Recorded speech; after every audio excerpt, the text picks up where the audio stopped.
One of the surprises of the season for Oakland has been Gabe Tanner, who has been one of the best starting pitchers in the Pioneer League. Tanner toes the rubber tonight for the Ballers, who are looking to soothe their Wednesday woes, as Oakland is 7-7 on Hump Day in 2025. Good evening and welcome to Bryant Field in Marysville, California, as the Oakland Ballers visit the Yuba Sutter High Wheelers for the second game of a 6-game series.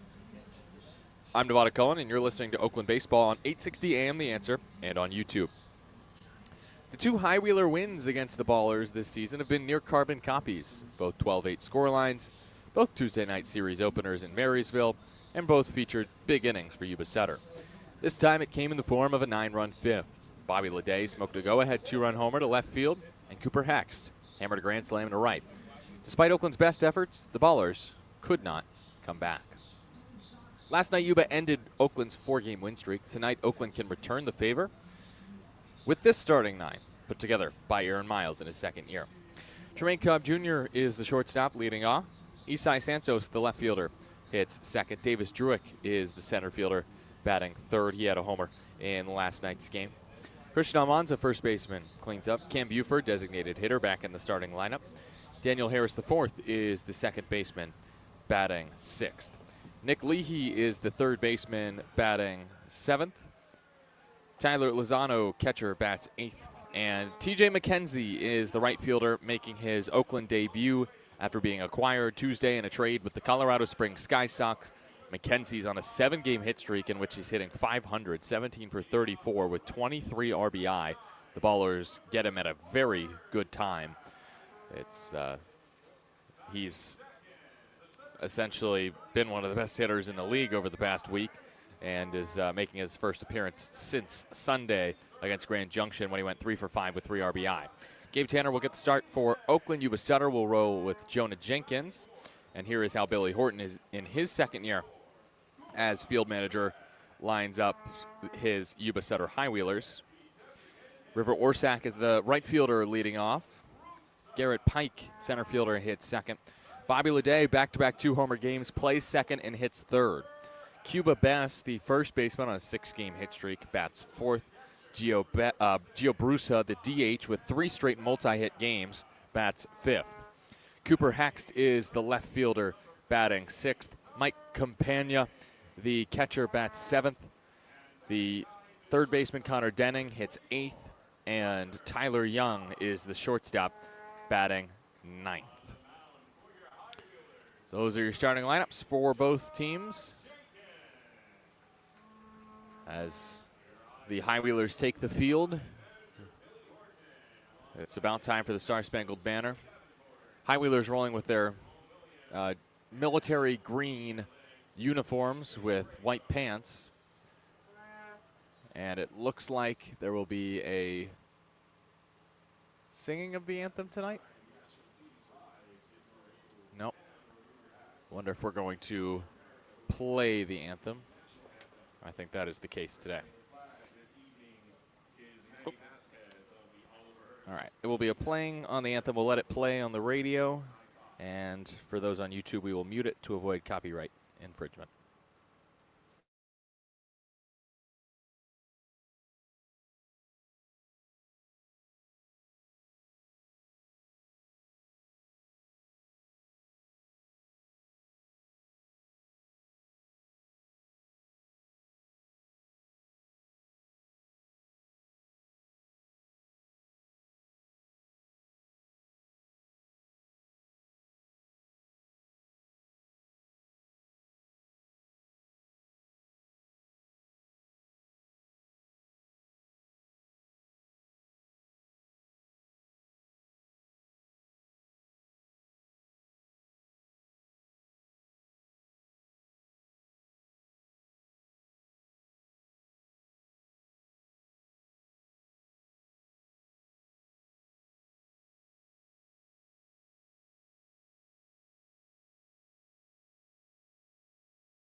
And those of you on YouTube, we welcome you back now. Pre-game, the Ballers and the High Wheelers here from Marysville, California. The starter today for the High Wheelers is Jonah Jenkins. Jenkins, right-handed pitcher, 6'2", 195 from Parker, Colorado. He's a 26-year-old right-hander. And Jenkins will get the start today as he did last Wednesday at Glacier in a 6-5 Yuba Sutter loss. He gave up 7 hits and only 3 earned runs, 4 strikeouts and 2 homers allowed over 5 innings of work. Jenkins a 6.21 ERA, a 2-5 record this season, 13 starts, 71 innings, 93 hits, 30 walks, and 64 strikeouts for the righty Jenkins. Outfield from left to right for the High Wheelers, Hext, Pike, and Orsak. Infield from third to first, Denning, Young, Leday, and Best. Campagna does the catching for the High Wheelers. As for the uniform matchups tonight, Oakland is going with the Oakland stands-up uniforms, those black uniforms with Oakland in white across the chest, the black fist encircling the baseball just right around the stomach area of the jerseys, gray pants, and high black socks tonight for Tremaine Cobb Jr., who will lead off for Oakland. As for the High Wheelers, they, as I said previously, are going with their military uniforms tonight.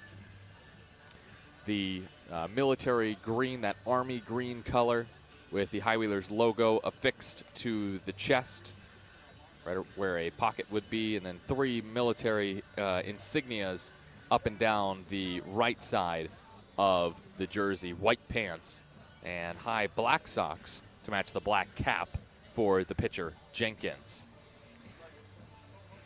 These two teams come into this series as 2 of the better teams in the Pioneer League. Oakland, the best team in the league at 65-20. Yuba Sutter in 5th at 46-39, and just a game and a half out of a playoff spot, the High Wheelers. They are just a game and a half back of both Idaho Falls and Ogden, and so lots of ground to be made up for the High Wheelers as we get ready for action here from Marysville. 12-8 win last night for the High Wheelers. That was the case in Game 1 in Marysville for the first series these two teams played here. And Oakland won 5 in a row. They'll hope to do the same here in Marysville this time. Mint green arm sleeve for Tremaine Cobb Jr. on the right arm. And he's rolling with some batting gloves that I haven't seen before. They're blue around the wrist, and the gloves themselves are white and red.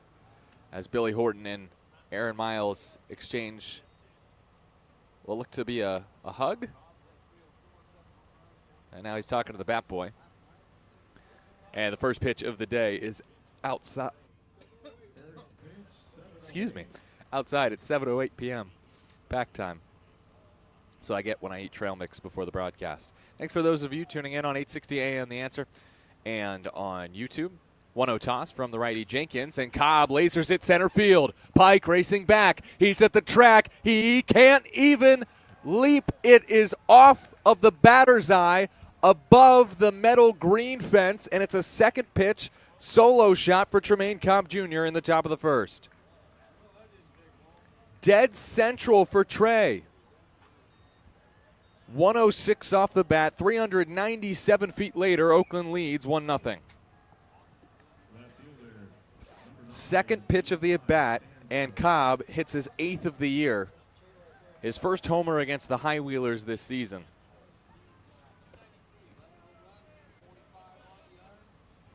Tremaine Cobb Jr. with his second leadoff homer of the year. Here's Isai Santos swinging, and he lasers one deep to left field. Back-to-back pitches, and this one stays in play. Santos has a double just in between the metal wall and the padded wall, and it hit the padded wall, which is not a home run.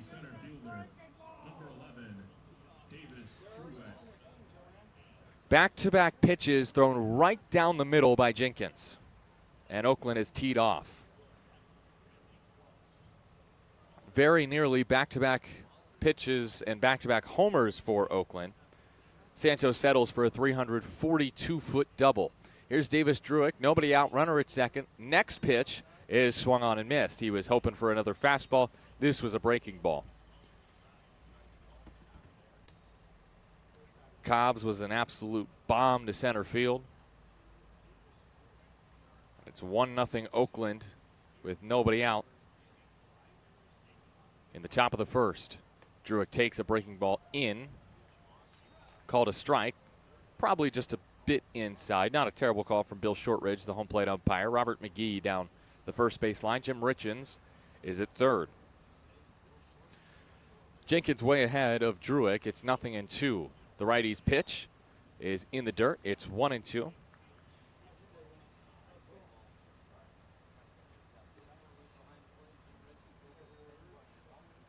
Ballers lead 1-0 in the top of the first inning thanks to a Tremaine Cobb Jr. solo shot.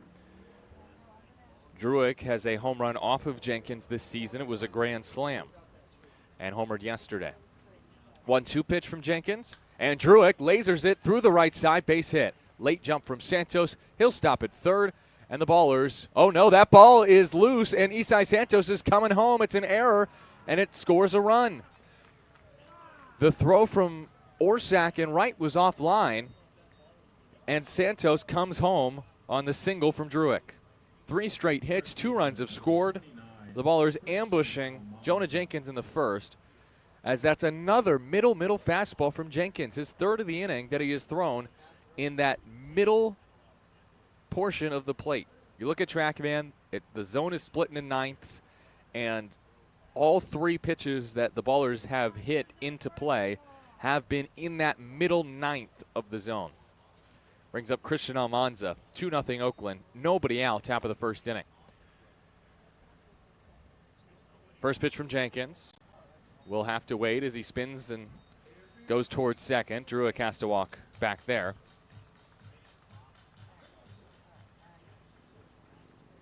It is.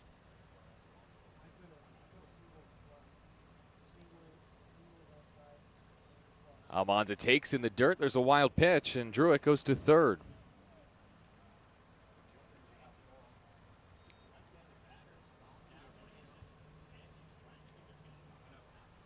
Now Mike Campagna will come talk to his pitcher, Jenkins.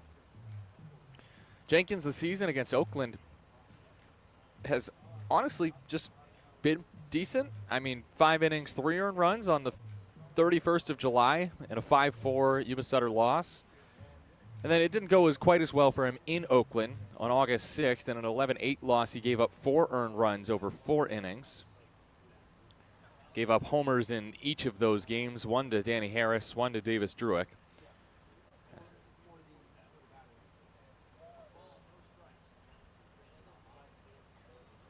Almanza floats one, left center field. This will plate Druick. Almanza with an opposite field RBI single, his 95th RBI of the year, puts Oakland up 3-0. 4 straight hits to start the game for the Ballers.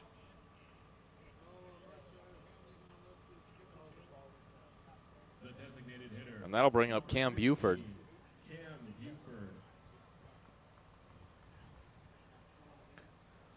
Home run, double, single for Oakland. They lead 3-0 in the top of the first, still nobody out.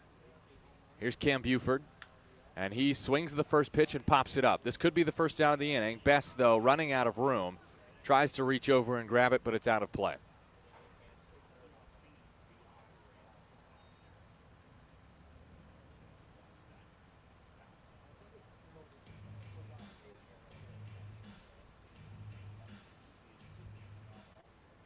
For those of you listening on YouTube, apologies for the stats not updating. I don't know what the issue seems to be. 0-1. Buford takes. It's called a strike on the outside corner. Good breaking ball there from Jenkins over the bottom of the zone. It's 0-2 on Cam. 1 for 1 with a pinch hit RBI single yesterday. Jenkins, the righty, comes home, and Buford takes in the dirt. It's 1-2. Cam Buford this season against Yuba Sutter has been nothing short of unstoppable, hitting .511 against the High Wheelers. 23 for 45 at the plate against Yuba Sutter. It's 3-0 Oakland with nobody out in the top of the first inning. Cobb with the leadoff bomb. Santos with a near homer on the very next pitch to left field. then 2 singles. 1-2. Buford taps a high chopper over third into left field. Almanza reaches second. It's 5 straight hits for Oakland, as Cam Buford has now hit safely in 24 of his last 27 games. Texas Leaguer over third. Well, Baltimore chop, I guess. Sends Almanza to second. Brings up Danny Harris, who did go deep against Jonah Jenkins. An oppo bomb in the first inning here in Marysville. It's a bit easier to get it out to right field here at Bryant Field than it is to left. First pitch just off the plate to Harris. Changeup low from Jenkins. It's 1-0. 3-0 Oakland. The runners are Almanza and Buford in the top of the first with nobody out. Harris, a couple hits yesterday, 2 for 5. Jenkins delivers, and Harris swings and misses through a 90-mile-an-hour fastball. Up, but in the zone. And that's been a major problem for Jenkins in this inning. Too many pitches thrown over the plate. It resulted in 5 hits. 2 extra base hits, a homer and a double, plus 3 singles. Harris takes a strike, 91-mile-an-hour fastball near the bottom of the zone. Jenkins is ahead 1-2. I think Danny was expecting breaking ball there and instead got the fastball and did not pull the trigger. Harris has driven in 14 against Yuba Sutter this season. Almanza at second, Buford at first. 1-2 from Jenkins. His pitch is off the end of the bat. Throw to, no, double pump. Throw to second for 1. That's all they'll get. Jenkins, I think, couldn't throw to second because Young was late covering. I feel like my vision is deceiving me because I thought he was there. Almanza to third. Buford is out 1-6, and Harris reaches on the fielder's choice. That easily could have been a double play ball if Jenkins didn't have to double clutch. Jerome Williams out there talking to his righty now. It's the first out of the first inning. It's 3-0 Oakland. There's 1 out. There's runners on the corners for Nick Leahy, who has not featured yet in this series.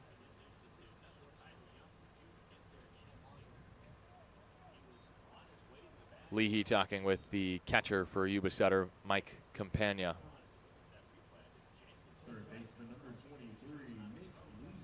And Leahy hoping to put Oakland even further ahead. It's 3-0 Ballers in the top of the first inning. 5 straight hits to start the inning. Before that, Harris, 2-strike poke back into the mid of the pitcher Jenkins. That resulted in an out at second base. First pitch, Leahy takes a breaking ball, called a ball at 80 miles an hour. I don't know what Bill Shortridge is looking at there because that was at the top of the zone. It's 1-0 on Leahy despite a good pitch there from Jenkins. Harris dancing at first. Leahy takes 91 outside and just off the plate. It's 2-0. 91-mile-an-hour fastball there from Jenkins. 2-0 is next. And Harris will dive back to first with a throw from Jenkins. Man, it's already been a tough enough inning for Jonah Jenkins. You'd think that the home plate umpire, Bill Shortridge, would give him a few calls that are close. And now Danny Harris needs time. I think he hurt himself on the slide back to first. It's 3-0 Oakland in the top of the first inning. 1 out in the frame.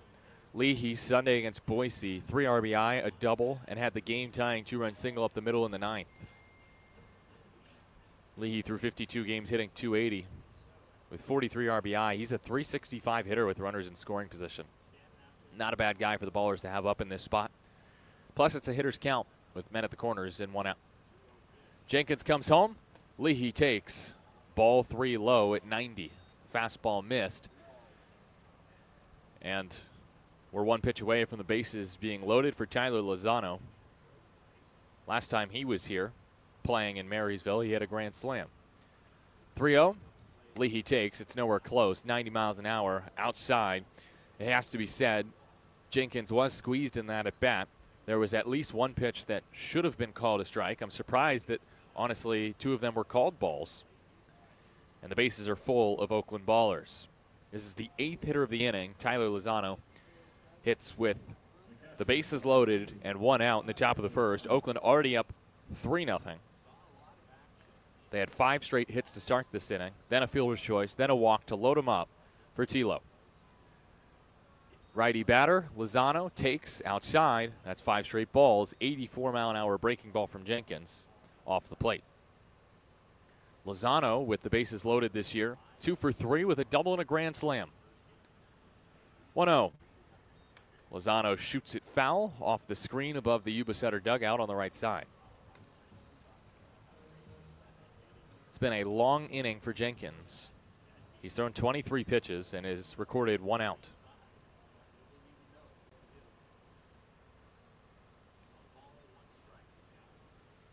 1-1 is next. Jenkins comes home. Lozano bounces it under the glove of the third baseman, Denning. And everyone's safe. Hot shot by Lozano, 99 off the bat. Almanza scores. Harris to third. Leahy to second. Lozano reaches, and it's 4-0 Oakland.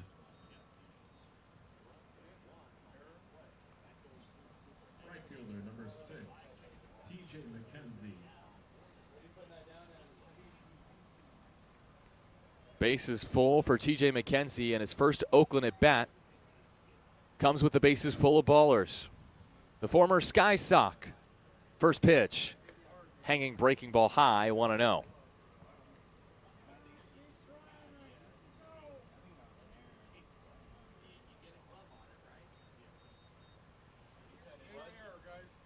It's ruled an error.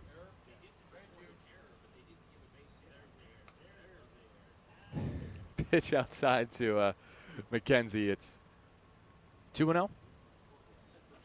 Yep. McKenzie, 24-year-old from Palm Beach Gardens, Florida, traded to Oakland on Tuesday from Colorado Springs. 2-0. McKenzie pops it up. It's 2-1. It's out of play. 91-mile-an-hour fastball, and he was just a tad late there. McKenzie comes into this one as hot as can be. TJ McKenzie, 7-game hit streak, hitting 500 in that span, and has driven in 23 runs in his last 7 games. He had an 11 RBI game last Wednesday. And McKenzie takes in the dirt. It's 3-1. A hitter's count for McKenzie. His first Oakland at bat. Comes with Harris at third, Leahy at second, Lozano at first base.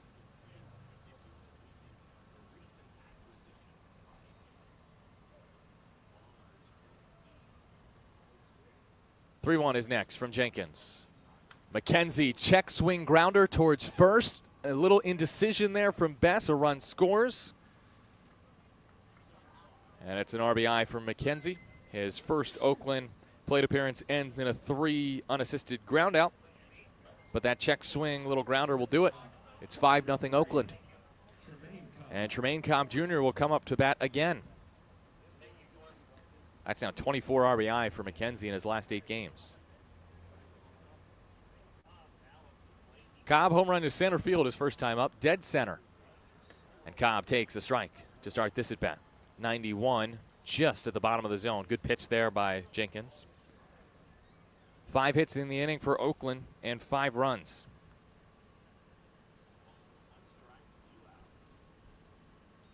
Next pitch swung on and missed.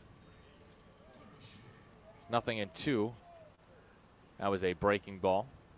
No, fastball. We're going to say cutter. Good pitch from Jenkins either way, low and outside to Cobb. 0-2 toss. Weather is at second and third, and Cobb strikes out at 88, right down central. But Cobb went dead central for his home run to start the inning. And when it's all said and done, Oakland scores 5 in the top of the first inning. It's 5 runs on 5 hits, 1 error, 2 left for the Ballers in the top of the first. We go to the bottom of the first inning. Yuba Sutter High Wheelers due up, trailing 5-0. And, well, Ballers up 5 here on 860 AM The Answer.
Bottom of the first, Oakland leads Yuba Sutter 5-0.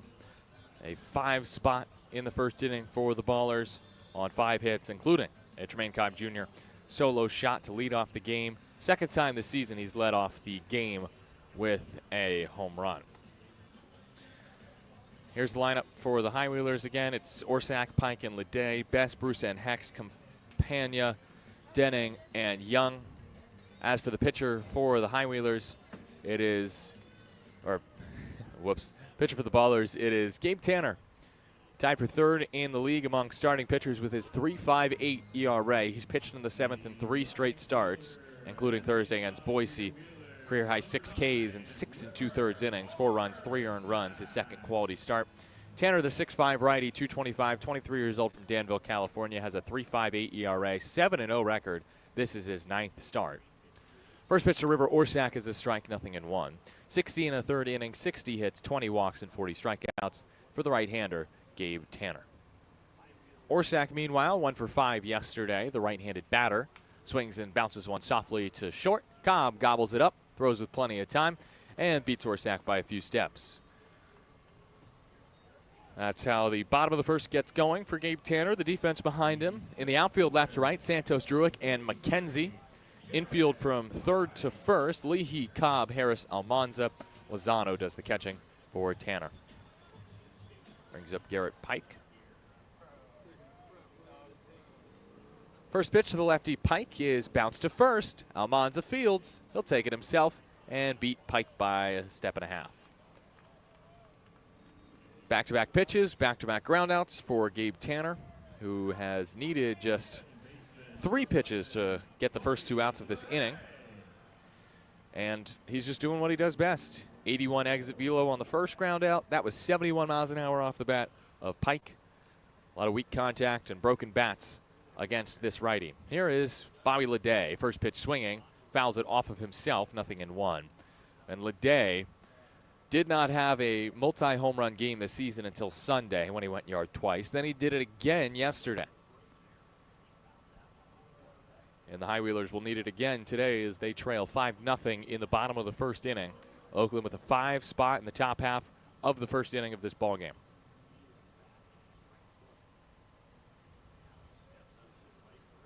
Righty-righty battle. Tanner winds, deals. Leday takes 91. Low and in. 1-1. These pitchers for Oakland are already very good. One of the best pitching staff in the league, as Leday clubs one to left field. Santos at the warning track, just shy of it, makes the catch, as Leday just misses his 5th homer there of his last 3 games. It's the High Wheelers who are retired in order in the bottom of the first inning. A nice 5-0 lead for Oakland heading to the second on 8:60 a.m. The Answer.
Top of the second inning, 5-0 Ballers here from Marysville.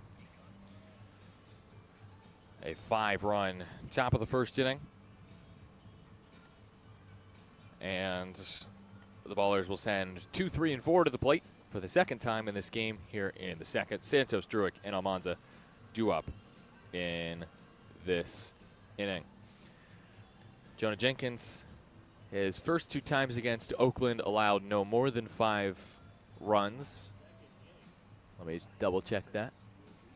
Yes, 3 earned runs and then 5 runs on his second start. That was on August 6th. And he has allowed 5 runs through the first inning of this game. Looking to settle down now here on the top of the second. First, he'll face Isai Santos, who doubled off him, nearly homering to left field in the first. Last time it was a first pitch hack for Santos. This time he takes ball 1 low. The changeup at 84 from Jenkins.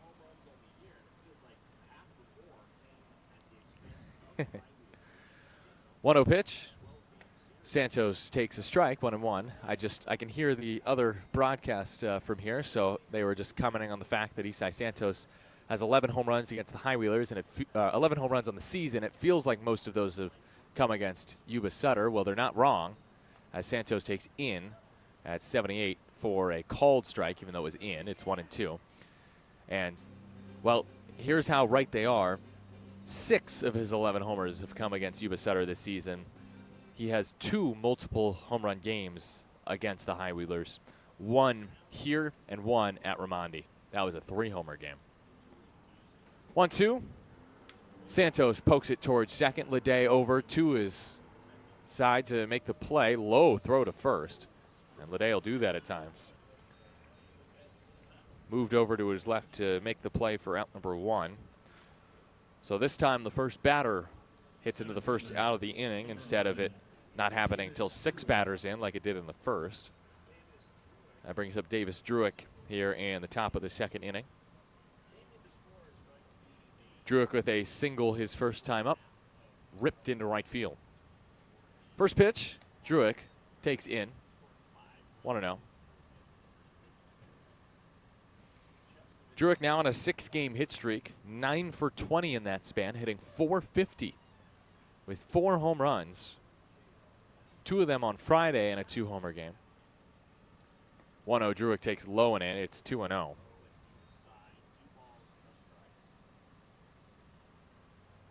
Druick this season against the High Wheelers, 3 homers.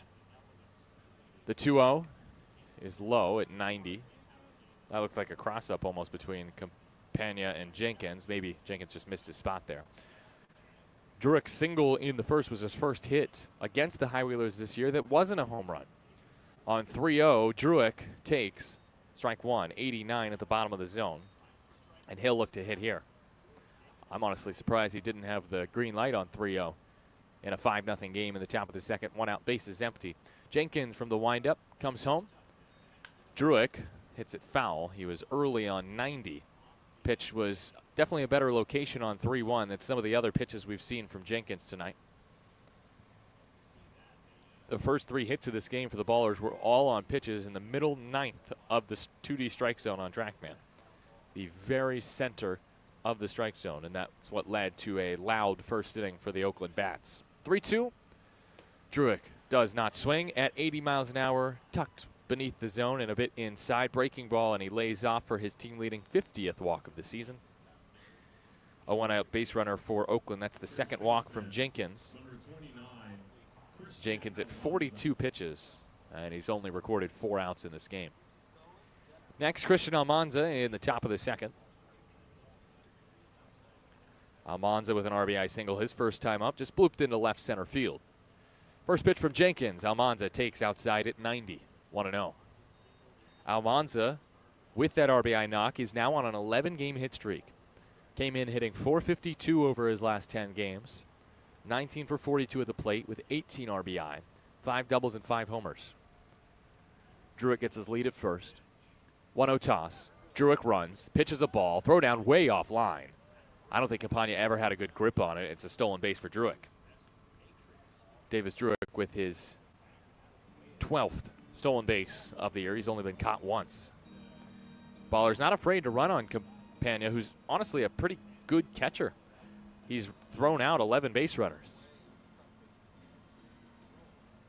That's now 2 stolen bases in the series. First was Santos yesterday. Almanza with a runner in scoring position and 1 out. 5-0 Ballers in the top of the second. Jenkins, the righty, set at the stomach, looks towards second, comes home. Almanza swings and fouls it back. It's 2-1. Almanza now with 95 RBI. 5 more, and he'll be the first Oakland Baller to reach the century mark. That seems like an inevitability with 11 games left, including this one. Ballers at 65-25, wins shy of the Pioneer League record. Almanza takes the 2-1 in the dirt. Changeup at 86. It's 3-1. Druick was in a 3-1 count. Jenkins was able to get him to foul off a pitch before walking him. Another hitter's count in this inning for Oakland. Almanza's driven in 10 so far against Yuba Sutter this season. 3-1, Jenkins looks towards second twice, comes home. Almanza takes ball 4, nowhere close. That breaking ball just hung. And it's back-to-back walks for Jenkins. There's no action in that high wheeler's pen. And Jenkins has not looked good today. And his length in this game, how long he pitches tonight, will be dependent on if he can keep the high wheelers in this game. If he can, he's not going to have as long of an outing because the pitch count is going to be elevated. And the high wheelers would then hopefully bring someone in to keep this a ball game. But if the ballers are able to break it open, then it's just Jenkins is going to give his team 100 pitches. Cam Buford at the plate takes a high strike 1. Good pitch there from Jenkins. It looked like a hard slider or maybe a cutter at the top of the zone.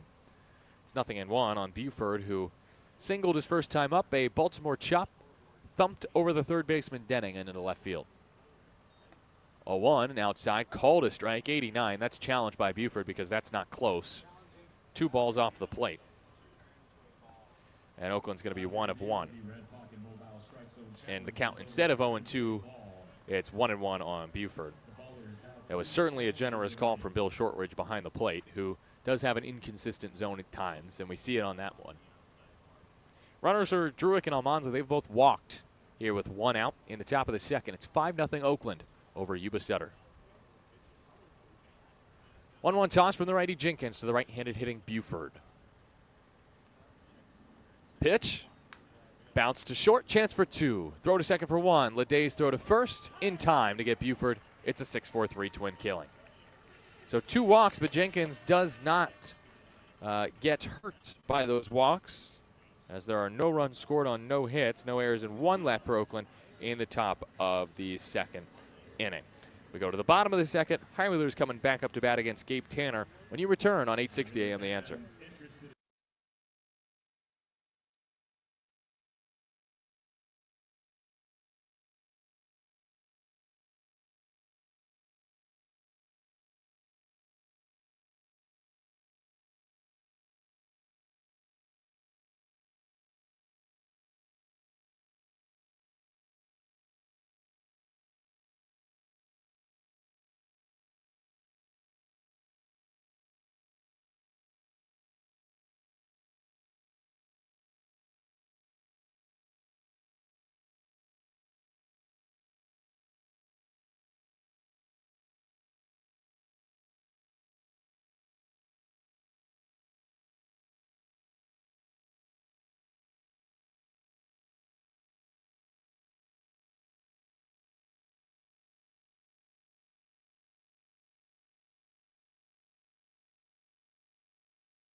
Ballers up 5-0. Bottom of the second. Gabe Tanner back out there.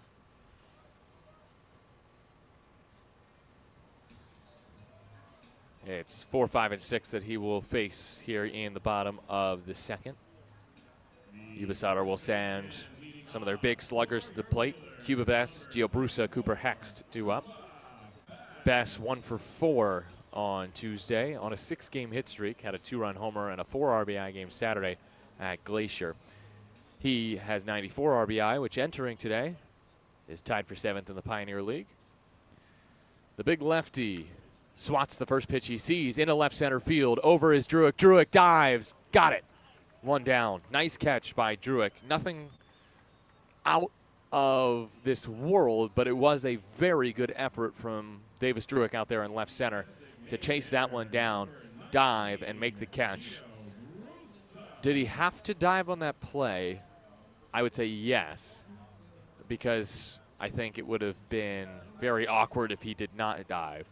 But let's say Daryl Bugs II gets to that one standing up. First pitch is just outside to Gio Brusa. It's 1-0. Good miss at 90 from Tanner, just outside. Brusa, the 32-year-old franchise player, batting from the left side, swings and misses. It's 1-1. Brusa, switch hitter, batting from the left side against the righty Tanner with his red and black baseball mitt, comes home. It's fouled back by Brusa. Fastball at 91.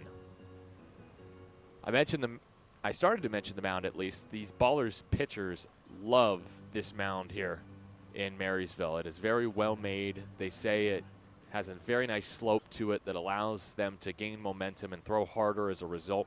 Tanner's up to 91 tonight. His 1-2 pitch is way outside, 84. The changeup just slipped out of his grip. 2-2.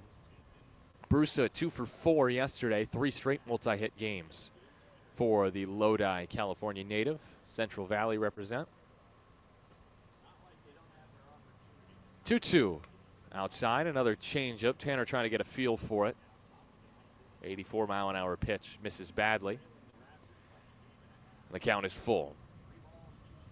Payoff from the righty Tanner to the switch-hitting lefty Brusa is popped up towards short. Cobb out, now back onto the dirt, runs to make the catch.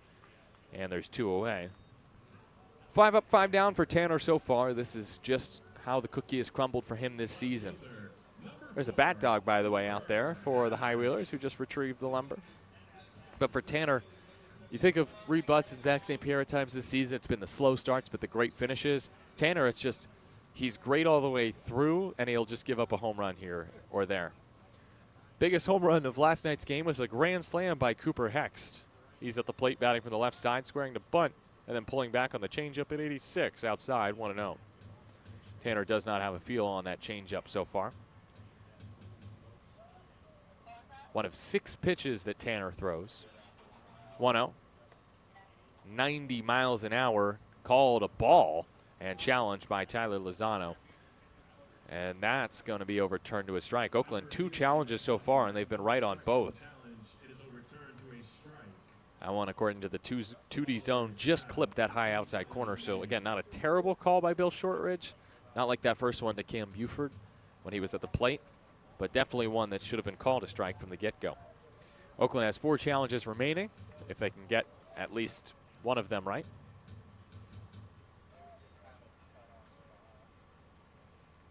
1-1 the count. Pitch to Hext is roped into right field, and that challenge will be wasted. Cooper Hext stays hot. 3-hit game yesterday. He's now 4 for 5 in the series, taking that 91-mile-an-hour fastball in and bringing the hands in as the bat dog nonchalantly retrieves Hext's bat. First hit of the game for Yuba Sutter is a line drive into right field by Hext. Brings up Mike Campagna. Campagna 1 for 4 with a 2-run double yesterday against Del Vecchio in the 4th. Here he bats in the bottom of the 2nd inning. 5-0 Ballers, 2 outs, and the first pitch is 91 on the outer half for a strike. Good fastball there from Tanner. 4-seam, sinker, splitter, changeup, slider, curveball. 6 pitches for Tanner. Hext at first, he stays as Campagna pops it up. To shortstop, Cobb is out. There's Geese, watch out. It does not hit one on the way back down. Campagna pops out to short. 2 pop-ups to shortstop in the inning. No runs, 1 hit, no errors, 1 left for Yuba Sutter. 5-0 Oakland heading to the 3rd on 860 AM The Answer.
Start of the third inning here from Marysville, California. It's the top of the third, and the Ballers are up 5-0. Harris, Leahy, and Lozano, 6, 7, and 8 due up here in the top of the third inning against Jenkins. It is time for a little bit of Nevada's culinary curiosities. Hope that's okay. I'm Nevada Cohen. I get hungry. And today I went back to Fernando's Cali Kitchen in Yuba City, California, a restaurant that I have frequented in my time here. And I got to say, they have great food. But today was probably my least favorite of the meals I've had at Fernando's. I've gotten regular tacos. I don't remember what was in them. Probably shredded beef. I had a burrito that was wonderful, and today I got fish tacos. And I know I made the mistake of getting fish in Colorado, but I think Marysville is a little bit closer to the water than Colorado. But I have to say, these fish tacos were just a little bit disappointing. They weren't bad. They were just kind of okay. I prefer a flour tortilla to a corn tortilla, especially for a fish taco. Harris floats one towards short, back, and making the catch is Young. Nice play by the shortstop, who is well renowned for his glove, to make the catch while going into a dive behind short. First pitch pop out for Harris to start the top of the third. So I had these fish tacos. They had fried fish, which I guess I was kind of hoping for grilled fish. I didn't know I don't know if there was an option. I wasn't asked whether I wanted my fish grilled or fried. But the fish wasn't bad at all. It was a nice blend of spicy and sweet as Leahy takes a strike, 0-1 with chipotle mayo and pineapple. Good crunch from some cabbage on there. But overall, it just was a little underwhelming. Leahy takes a strike on the outside corner, 0-2. Does Fernando scran? Yes. Does the fish taco scran? Yes. I'd still say it does. But basically, I went on Yelp because I was like, all right, what's actually popular here? And the fish tacos were the most popular item at Fernando's. Leahy with 2 strikes, pokes one into right field. Line drive, throw to first. Leahy hustling it out, beats it out. Orsak just trying to show off the arm right there and maybe stealing out. Leahy having none of that. The catcher, number 2, Tyler Lozano. Brings up Tyler Lozano. Well, there we go. We got the stats back up and running thanks to Brendan here on our YouTube stream.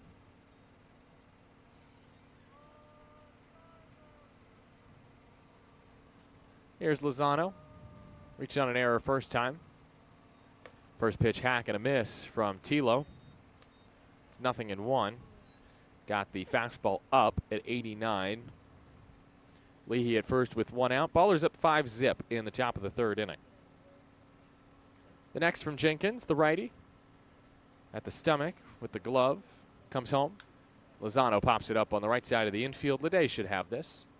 The Yuba Sutter second baseman makes the catch.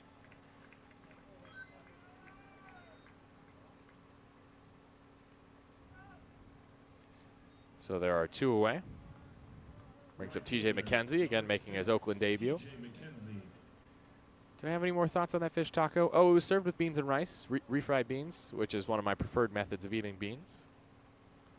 But yeah, I haven't eaten since a late lunch, and I still feel full. So props to Fernando's for keeping me full on Nevada's culinary curiosities. Throw to first, and Leahy's back safely.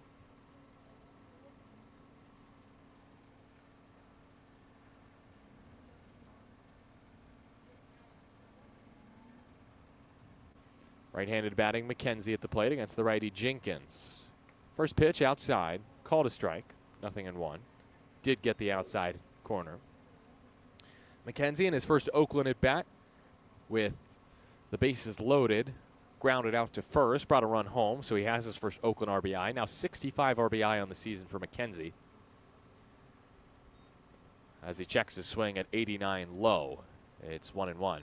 McKenzie's line in Colorado Springs, 81 games, 96 hits, 64 RBI, 14 doubles, 15 home runs, 308 hitter, slugged .522. 1-1. McKenzie grounds it foul of third into the Oakland dugout. 1-2.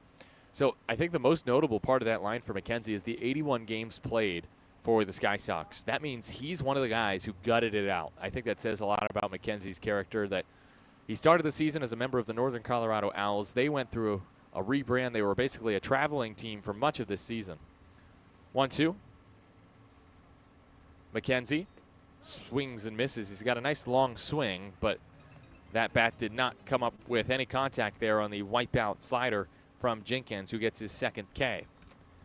So McKenzie strikes out in his second at bat as a baller. No runs, 1 hit, no errors, 1 left for Oakland in the top of the third. It's 5-0 Ballers heading to the home third inning on 860 AM The Answer.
What is it? Just like with the logo? It is. I can show you. Hold on. Like, what is the stream? I'm showing the members of the High Wheelers our YouTube setup. This is what they see on YouTube with stats from Presto, and my audio overlaid that. Yeah. Is this hot? Oh yeah. It is. So it got all You can say hi to the fans. Hi, fans. That's the home plate camera operator of the Yuba Sutter High Wheelers chiming in here on YouTube and on 860 AM The Answer. I'm Nevada Cullen. Thanks for tuning in on this Wednesday night. 5-0 Ballers, bottom of the third. Leading off the inning, Connor Denning, the switch hitter batting from the left side against the righty Gabe Tanner, and he takes a strike on the inner half at 90 miles an hour. 0-1. It is August 27th, 2025. What happened a year ago today?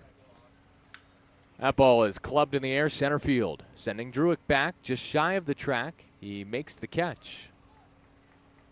A long fly out for Denning. 101 off the bat, 362 feet. He just missed it. I don't even know if you could say he just missed it. He hit it very far, just not to the right part of the park. 1 out, bottom of the third. Here's Tyler Young, the 9-hitter, batting from the right side against the righty Tanner. 5-0 Ballers, bottom of the third. August 27th, 2024. It's time for this day in Oakland baseball history. Oakland 13, Idaho Falls 1 at Raimondi. Pitch inside to Young, 1-0. St. Pierre strikes out 12 and 13-1 victory is the headline. Zach St. Pierre got the start this day in Oakland baseball history. Struck out a season-high 12 guys. 1-0, popped up left field. Tough play. Cobb out. Santos in. Cobb, the shortstop, camps and makes the catch. 2 away. St. Pierre, for the first time last season, reached double-digit strikeouts in a game. 12 strikeouts over 7 shutout innings. 4 hits allowed, 2 walks. His 6th win of the year and definitely his best of 2024. St. Pierre was nothing short of phenomenal in that game. The 13-1 win against the High Wheelers this day in Oakland baseball history. Here's River Orsak, the leadoff man, bounces the first pitch he sees towards third, foul, 0-1. Also, Oakland had just required Brett Barrera in a trade from Idaho Falls on August 17th. So 10 days later, in his first game against his former team, Barrera had a pair of 2-out, 2-run doubles in the first 3 innings of the game. Slider outside from Tanner, it's 1-1. Also, after Barrera's 3rd inning double, Brett Carson crushed a majestic 418-foot moonshot down the right field line to make it 6-0 Ballers. That ball's flown to center field, but shallow. Right center field, Druick on. McKenzie, the right fielder, has it, and TJ McKenzie makes his first put away as a member of the Ballers. So far, so good for Gabe Tanner. 3 shutty against the High Wheelers and a perfect bottom of the 3rd inning. 5-0 Oakland heading to the 4th on 860 AM. The Answer.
Top of the fourth, Ballers lead the High Wheelers 5-0. I'm Nirvana Cullen. Chris Dorr is back in our 860 AM The Answer studios. Thanks for tuning in on your Wednesday night. Jonah Jenkins will get the top of this Ballers lineup for already the third time in this game because of a 5-run first inning in which he faced 10 hitters. However, since that inning, he has limited the damage to the tune of no runs on 1 hit over the last 2 frames. Here's Tremaine Cobb Jr. facing the right-hander, Jonah Jenkins. First pitch hangs high at 78, 1-0. First time facing Oakland was on July 31st, a 5-4 Oakland win against Jonah Jenkins and the High Wheelers. He went 5 innings in that one. 1-0 is inside at 88. The fastball misses. It's 2-0. Jenkins went 5, gave up 8 hits, 3 earned runs. And then he went to Raimondi, and the Ballers beat him again, an 11-8 Oakland win. 2-0 pitch. Cobb lasers one center field, hit right at Pike, who makes the catch. 1 out. Top of the fourth inning brings up Isai Santos. In that game, Jonah Jenkins, August 6th, 11-8 Oakland win, only lasted 4 innings, gave up 5 hits, 5 runs, 4 earned runs, 4 strikeouts, and a home run allowed.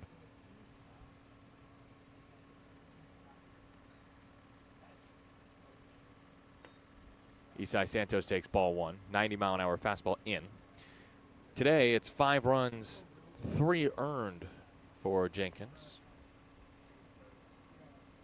Santos takes a strike near the outside corner at 90. No, it wasn't. It was outside. 1-1. Santos clubs it to left out of play. Into the trees. It's 1-2. Jenkins, 3 1/3, 6 hits, 5 runs. Well, that'll be fixed. 1-2, called third strike, and Santos is rung up after seeing 2. Well, swung at 1, fouled it off, saw a strike there, but I only accounted for 2 strikes in that at bat. And there's 2 away. Third strikeout for Jenkins. That was a good breaking ball at the top of the zone. Here's Davis Druick with 2 away. Top of the fourth inning. Oakland has not scored since their 5-run first.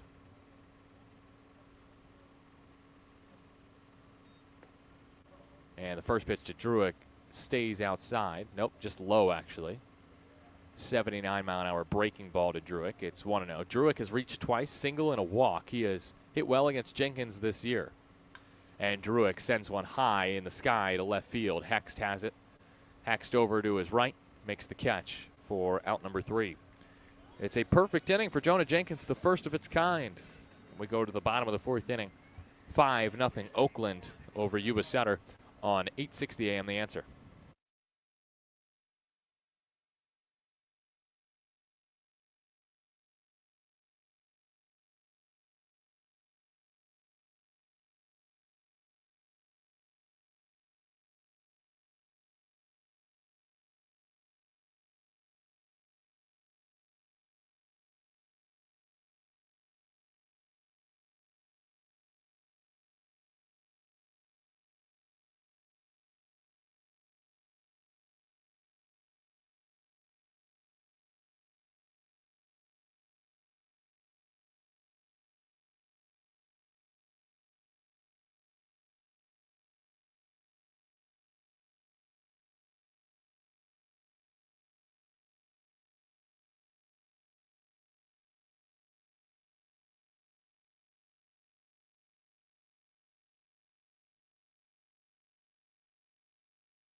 Bottom of the fourth inning. It's a 5-0 Oakland lead over Yuba Sutter.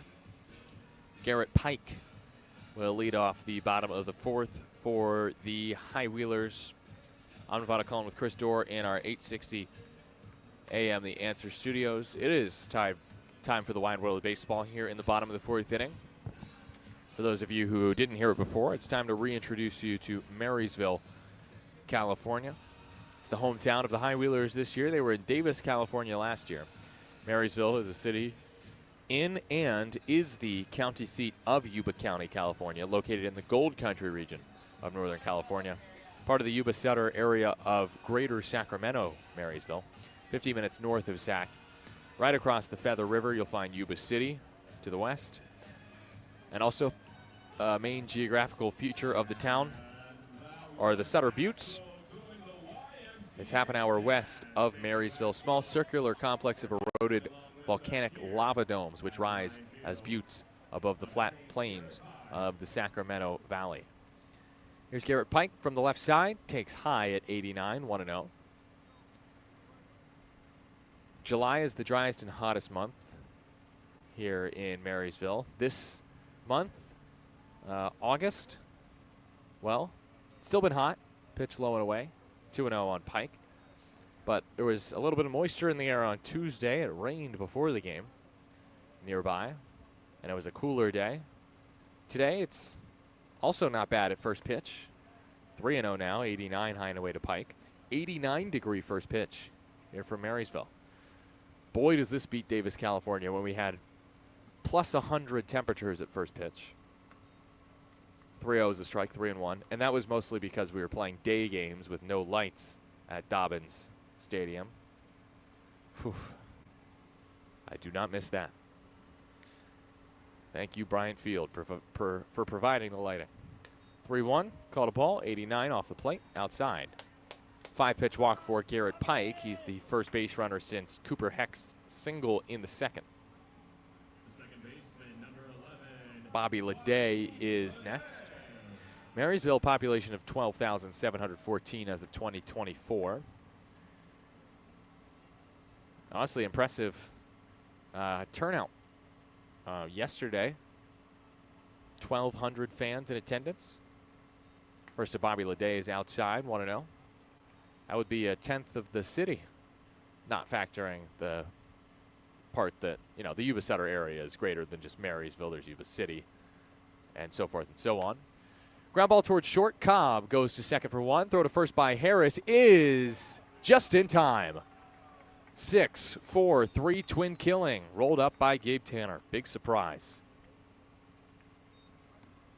Ballers turn a double play. It's the first that they've turned in this series.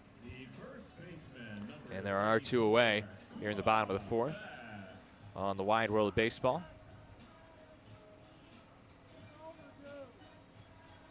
Joe Horton has made it to the game here in Marysville. He's tuned in on YouTube. There's a strike, 0-1 on Bess. I can see Joe sitting 2 rows back from home plate on the baller's side, third base side. As Bess tags one to the left field. Santos, I don't know if Santos saw it at first. Now he does, and he backs up to make the catch for out number 3.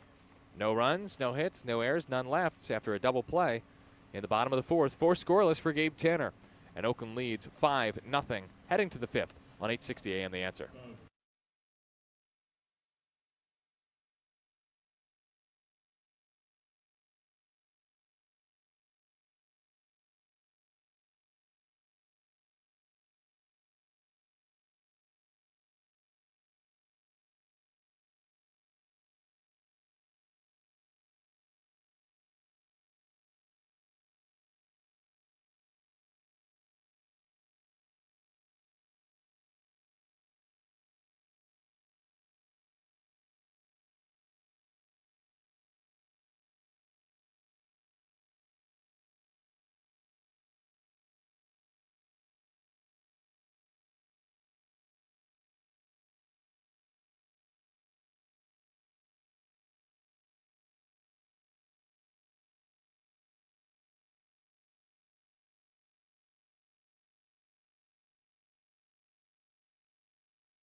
Top of the 5th inning.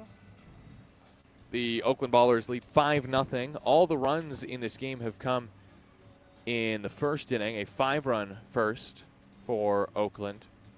And they have not scored against Jonah Jenkins since. 3 scoreless since the first inning for Jenkins.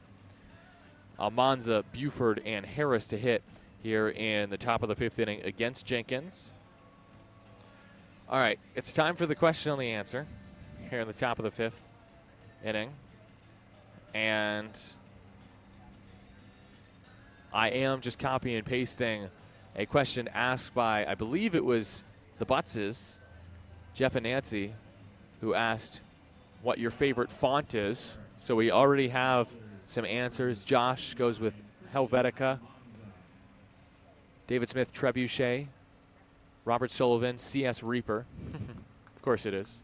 His son is the Slim Reaper after all. First to Christian Almanza's fouled back, 0-1. Mass Spectrician says Ananda Black. Oh, I think that's Almanza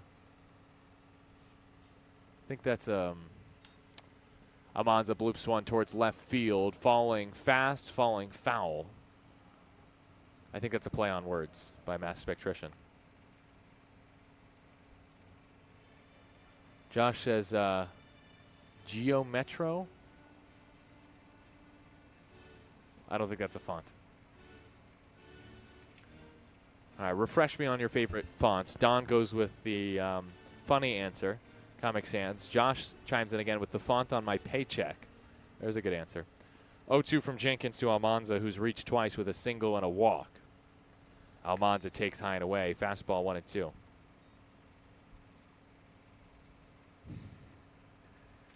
Josh says, we already did font. Well, I wasn't included in it, so now I get to read your answers. 1-2. Inside on Almanza, fastball.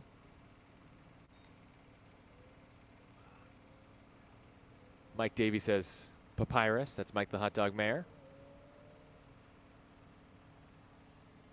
2-2. Almanza strikes out. Pitch in the dirt. Campagna has to throw to first to get him, and his throw is on the money. 4th strikeout for Jenkins, who's really pitched much better since the first inning. T-Mac says Times New Roman. Designated hitter, number 15, Cam Buford. Robert Sullivan says ban pantsless mascots. What did Daffy Duck ever do to you? Here's Cam Buford. 1 for 2, grounded into a double play last time. 5-0 Ballers, 1 out top of the 5th. First pitch, Buford takes a called strike, again off the plate. It's been a tough zone tonight for Bill Shortridge.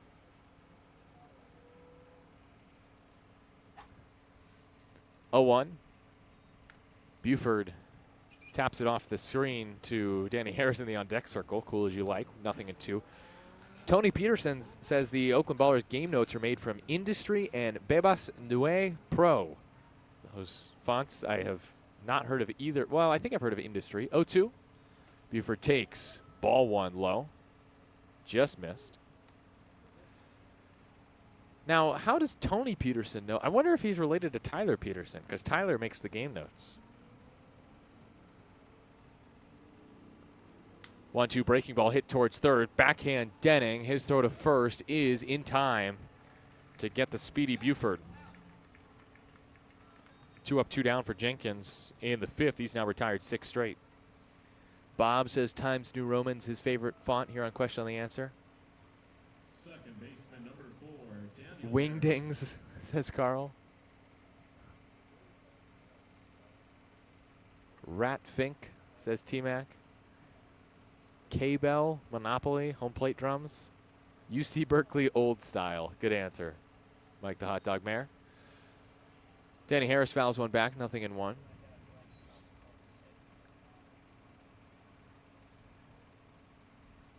Bodoni, no question, says Colt. All right, this was one of the more boring question on the answers we've had. I'm just reading fonts. Papyrus is probably my least favorite font. Swing and a miss from Danny, 0-2. No, I'm just kidding. That's Comic Sans. Now, Ryan Gosling's least favorite font is Papyrus, specifically because They used it for the logo for the Avatar movie. Top of the fifth, 2 outs. Base is empty for Harris, who's 0 for 2 today. 0-2 pitch is next from Jenkins. And Harris takes high. It's 1-2. Harris was retired in his first 2 plate appearances yesterday before singling twice. 1-2 from Jenkins. From the windup, he fires. And Harris checks his swing. At a pitch in the dirt. It's 2-2. Good breaking ball there from Jenkins, but no chase from Danny. Ballers up 5-0, top of the fifth. 2 outs for Danny Harris, who did score a run in the first inning. Reached on a fielder's choice. Bounces it right back into the mid of Jenkins. 2-2 toss. Harris bounces it down the third base line for a base hit. Harris hustling around first. Hext will throw it in quickly to prevent Harris from an extra base hit. It's a single for Danny Harris, his 3rd knock of the series. Just wiggled that one down the third base line.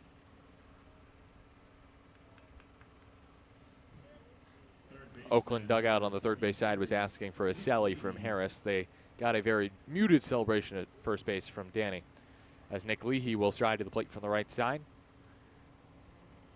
Leahy has reached twice, a walk and a single tonight. Runner on first for Oakland, top of the fifth. 5-0 Ballers, 2 outs in the frame. No runs since the first. Leahy first pitch swinging and misses 88 at the top of the zone. 0-1. Black jerseys for Oakland tonight, gray pants. Leahy going with the gray cleats that shine silver. The Adidas logo shining brightly in the lights. 0-1. Leahy takes, I don't even know. That's a strike. Okay. All right. I'll give Bill Shortridge that one. I looked outside. I see a called strike on the outside corner. I think it's a ball. I was wrong on this one. 0-2. Jenkins comes home. Leahy takes a pitch in the dirt. It's 1-2. Goes between Leahy's legs, but Harris stays put at first base. Leahy's single was a line drive, I believe, with 2 strikes into right field in the 3rd inning. Here he bats in the top of the 5th with a 5-0 Oakland lead, as a train moseys its way behind the Dollar Tree in left field from left to right. 1-2. Jenkins at the stomach. Set. Kicks. Fires. Leahy launches. Right center field and deep. On the run is Pike. Dives! And did he get it? You bet he did. Harris making his way back to first, but that's the 3rd out of the inning. Highway robbery from Garrett Pike in center, robbing Leahy of extra bases. Harris was all sorts of confused after that spectacular grab by Pike out in right center field. No runs, 1 hit, no errors, and 1 left on. Tip your cap to Garrett Pike after that grab. No runs in the inning for Oakland. 5-0 they lead, heading to the bottom of the 5th on 860 AM The Answer.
Bottom of the 5th inning here from Marysville, California. Still 5-0 Oakland. That has been, to this point, lots and plenty of run support for Gabe Tanner. 4 innings of 1-hit baseball for Gabe. This is turning into one of the best starts for an Oakland pitcher this year. Gabe Tanner, the righty, has pitched into the 7th in 3 straight starts. And Tanner at this point at just What? 34 pitches through 4. Amazing. Tanner has pitched into the 8th once this season. He's gone 8. That was against Rocky Mountain. He's had a lot of success against Yuba Sutter. A no decision and then a win in 2 Ballers wins against this team, as he'll face Gio Brusa to start the bottom of the 5th inning. Brusa against Tanner. Switch hitting lefty against right-handed pitcher. First pitch of the bottom of the 5th is cranked to right field. High, deep, McKenzie at the wall. McKenzie leaps, and it is off the wall and in play. Is that not a home run? It's a triple. Wow. Gio Brusa shows off the wheels right there. That is Bruce's 2nd triple of the year. It's the first extra base hit against Tanner, and I thought for sure it was a home run. At the end of the day, it's 315 feet to right field, 100 off the bat, exit angle of 40 to 41 degrees, 40 and a half really. And you got to hit it with a little bit less launch angle than that to get it out of here. Bruce with the triple, 3rd hit of the series, brings up Cooper Hext. That was tattooed 89-mile-an-hour fastball right over the middle by Tanner. Just a mistake pitch, and he's lucky it didn't leave the yard. And Tanner will have one of those once, twice, even 3 times a game, but you know he typically gives up solo shots. Now Hex looking to put the first run of the board, first run of the game for Yuba Sutter on the board here in the bottom of the 5th inning. There is nobody out. Brusa triples to deep right field. And Cooper Hex is the batter. He drove in 6 yesterday with a grand slam and a 2-run single. First pitch to the lefty from Tanner is low, 1-0. Changeup from Tanner. That was near the dirt. Could have even been the splitter from Tanner, one of his 6 pitches. 1-0 is next. Tanner from the windup, and Hex hits it sharply to second. Harris will just go to first with it to get the sure thing, and Brusa scores on the 4-3 ground out. Danny, you would argue, might have had a play at home, but when he's playing that far back, he's given up the run right there. And smartly so, as Hex grabs his 7th RBI of the series. It's 5-1 Oakland in the bottom of the 5th. Brings up Mike Campagna with 1 away.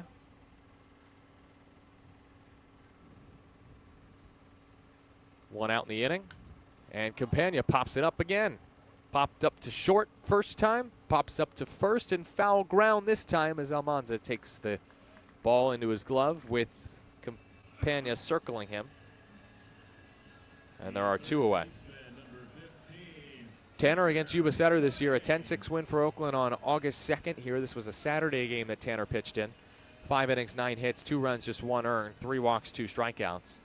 But then on the 8th, went 7 innings, picked up the win in a 14-4 game. All 4 runs came in on home runs. 3 homers allowed by Tanner that day, as that's fouled back by Denning, nothing in 1. It was an Orsak solo shot, a best 2-run homer, and a Denning solo shot. And here is Denning again hitting from the left side against Tanner.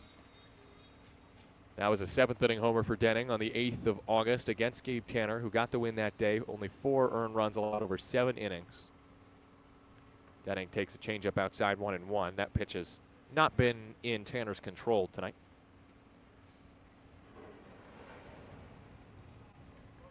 Tanner at just 40 pitches here in the 5th. That's bounced foul. It's 1-2. So now you can essentially count Bruce's triple as a solo shot. Oakland gave up the run on that hard hit grounder by Hex to second. And Bruce has scored on the very next batter after just missing a homer by a matter of inches. 1-2 from Tanner, and Hext hits it to left field, down the line, hooking foul. This one just had a bit too much slice to it. Hit towards that train in left field, continuing to ride by behind the Dollar Tree. That is lit up only slightly. You can see that the D in Dollar is lit up and the Aller in Aller is semi-lit, but then the tree lights are not working. So we call it right now, just, well, we usually call it the Aller tree in the daytime. But now it's just the dollar. Strike on the outside corner. Tanner throws a beautiful pitch on 2-2 to Denning and strikes him out looking.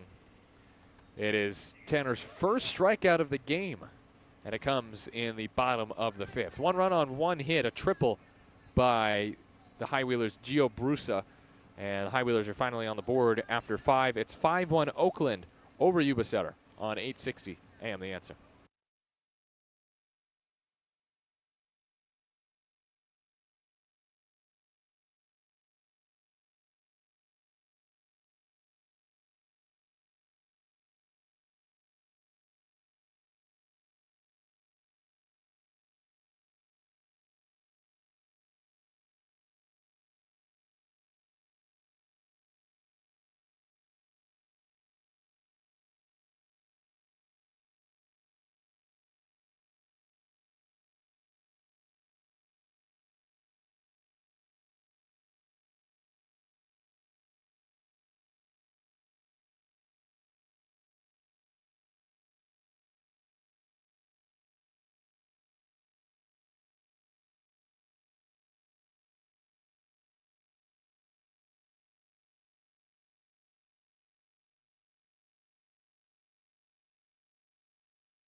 Top of the 6th inning here in Marysville. 8-9-1 due up in this inning for Oakland against Jonah Jenkins. That's right. Even after a 5-run first, he's still out there. Jenkins, 87 pitches, and has really just breezed through things since the first inning. Has not allowed a run since. He's only allowed 2 hits from the 2nd to the 5th innings. And the Ballers will look to knock him out of the game in the top of the 6th. As there is some stirring in the Yuba Sutter pen, but really no one's loosening. They are content to let Jenkins pitch the 6th. First up, Tyler Lozano, who has an RBI on an error today and also a pop-out. First pitch to Tilo is a called ball, low and outside. Yep, just beneath the zone at 84. Breaking ball from Jenkins missed. It's 1-0. 1-0, Jenkins delivers. Lozano bounces it to short. Smooth as butter from Young. There's out number 1.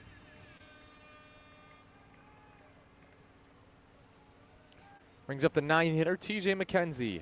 Again, making his Oakland debut. He's 0 for 2 with a ground out and a strikeout, but has an RBI to his name. That came in the first. So 1 out for McKenzie. Bases empty in the top of the 6th inning. 5-1 Ballers looking to respond after Yuba Sutter's got on the board. And McKenzie's drilled in the arm. That was 89, high and tight. And McKenzie, who was hit 7 times as a member of the Sky Sox, is hit by a pitch with 1 out in the 6th. It's the first time he's been hit as a Baller. They'll take the base runner, and now we get to see the speed maybe of McKenzie for the first time. Wearing an Oakland jersey, McKenzie is 4th in the league with his 32 thefts. 5-1 Ballers lead, 1 out, top of the 6th. Cobb, the righty at the plate. First from Jenkins. McKenzie stays. Cobb takes strike 1. 89, perfectly placed at the bottom of the zone. Cobb 1 for 3 in this game, led off the game with a solo shot on the 2nd pitch. 0-1. McKenzie dives back to first with a throw from Jenkins. Now Oakland has 2 of the top 5 base stealers in the league in McKenzie and Bugs. Given that they're both outfielders, they figure to probably always have one on the bench to run as a pinch runner. Cobb takes outside at 89, 2-1. That might not be true. McKenzie playing right field in this game. McKenzie played right field this season for Colorado Springs. And Bugs is a center fielder, so we could very well see those two play the outfield together at some point. 2-1 the count. Next to Cobb. Runner goes. Pitch outside. The throw down is not in time. McKenzie's got too much speed. His 33rd of the season. He's 4th in stolen bases in the league, and he shows why with that quick twitch motion towards second base. It was not a bang-bang play at second at all because he just shot past the bag. McKenzie, you could tell he was there, and then he held the bag. Now he's in scoring position for this 3-1 pitch. Cobb rips it into right field, base hit. McKenzie getting the wave around. Orsak's throw is past the cutoff man, and McKenzie is safe. Look what speed does. A stolen base. He scores on the Tremaine Cobb Jr. opposite field RBI single. It's 6-1 Oakland here in the top of the 6th. RBI knock from Cobb, a 2-hit game for him, 26th of the year. Also his 9th multi-RBI game of the season, makes it 6-1 Oakland. He just took an outside breaking ball and stayed on the pitch and sent it to right field, went the other way with it. And Cobb, who was 0 for 5 last night, is 2 for 4 tonight. Here's Isai Santos, 1 for 3 with a double against the righty Jenkins. Left-handed batting, Santos swings and hits one, under Cobb and into right field. He hopped over that one like he was playing leapfrog. And he moves to second. Santos singles, his second hit of the game. And the end of the day draws nearer for Jenkins. It's now 6-1 Oakland. Jenkins has thrown 94 pitches. And there is a righty loosening. That's Andrew Garcia in the High-Wheeler bullpen. Brings up Davis Druick. Back-to-back singles to right field for Oakland. They lead 6-1 with 1 out in the top of the 6th. Druick has reached twice tonight, a single, a walk, and a fly out to his name. Left-handed batter against the righty Jenkins. Takes inside, nearly hit by the breaking ball. It's 1-0. Druick on a 6-game hit streak with 4 home runs. Has 1 home run this season against Jenkins. It was a grand slam on the 6th of August at Ramondi in the 2nd inning. Druick lasers one foul off to the left, 1-1. That's over towards Frosty's Grill and Chill. I don't give out free ads, but I will say if you go to Marysville, go to a game here at Bryant Field in Yuba Sutter, and definitely got to go to Frosty's and have some of their milkshakes. Hopefully peanut butter bacon's available this time for you. 1-1. Jenkins looks at second. That's Cobb. Runner at first is Santos. He'll spin and not throw to second. Cobb is safe. With 1 out in this inning, Jenkins hit McKenzie. McKenzie stole second, scored on the Cobb RBI single. Santos singles through the right side to move Cobb to second. The 1-1 toss is next, and Druick swings and misses through an 80-mile-an-hour breaking ball. It's 1-2.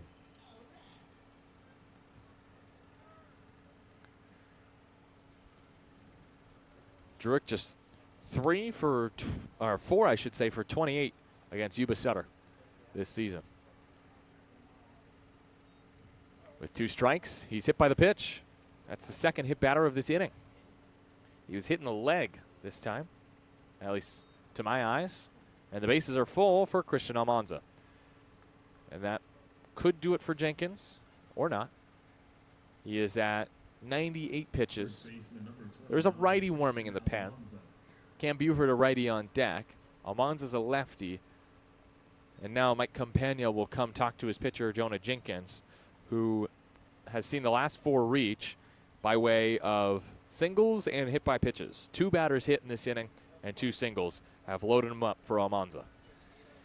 Already has an RBI single against Jenkins, a floater into left center field. Almanza looking for more to break this one open. This is a tough call. I would say this is not the time to make the move, though, to a new pitcher, knowing that Garcia is the man in the pen for Yuba Sutter, and Garcia has already given up a home run to Almanza this season. And it looks like, at least for now, Jenkins will stay in to face the lefty, Almanza. Jenkins at 98 pitches. It's 6-1 Oakland in the top of the 6th inning. Almanza certainly can break this game open. He does not have a grand slam yet this year. He's 4 for 11 with the bases loaded. The first pitch to Almanza is just low, 1-0. 84-mile-an-hour changeup, and Almanza held off. RBI single and a walk and a strikeout for Almanza. That's probably in the back of Billy Horton's mind, too, that Jenkins struck out Almanza just an inning ago. Almanza takes high and away. Hitters count 2-0. You know Jenkins does not want to walk in a run, but he's better doing that than giving in to Almanza, who has driven in a team-high 95 runs this year. The franchise leader in RBI and homers stands in from the left side. 2-0.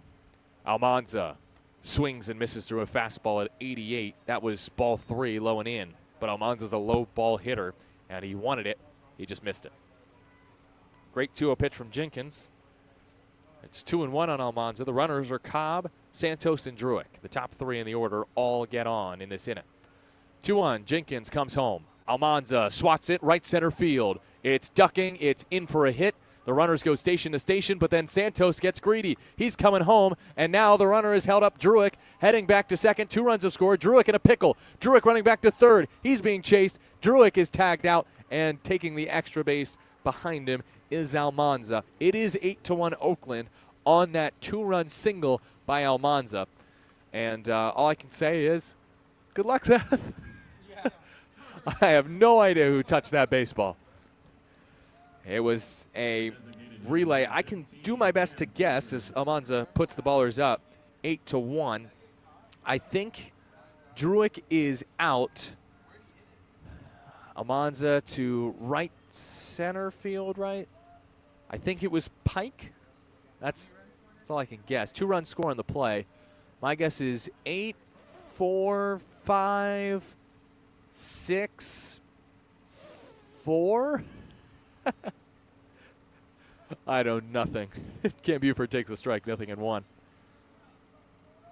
So Cobb and Santos score on that play. Druick is erased on some sort of. I'm just going to watch it back, I think, in the mid-inning. 0-1. Buford pops it up high onto the infield. Who has it? It's the third baseman, Denning, who has it played. And, oh, it's out of his glove. It's an E5, and a run scores. Just popped out of the mitt of Denning, and Almanza scores on the play from second. E5, 9-1 Oakland. And this game, after last night's, just turned in Yuba Sutter's favor. This one is going Oakland's way. It's 9-1 Ballers in the top of the 6th with 2 outs. Second baseman number 4, Daniel Harris.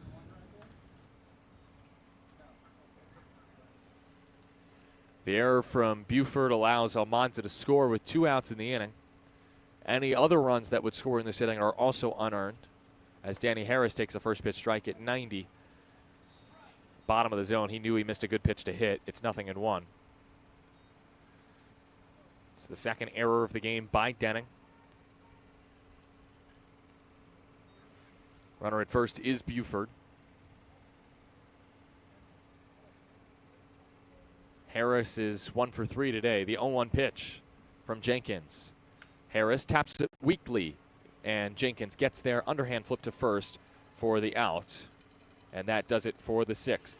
The Ballers score 4 more runs in the inning and jump out to a 9-1 lead.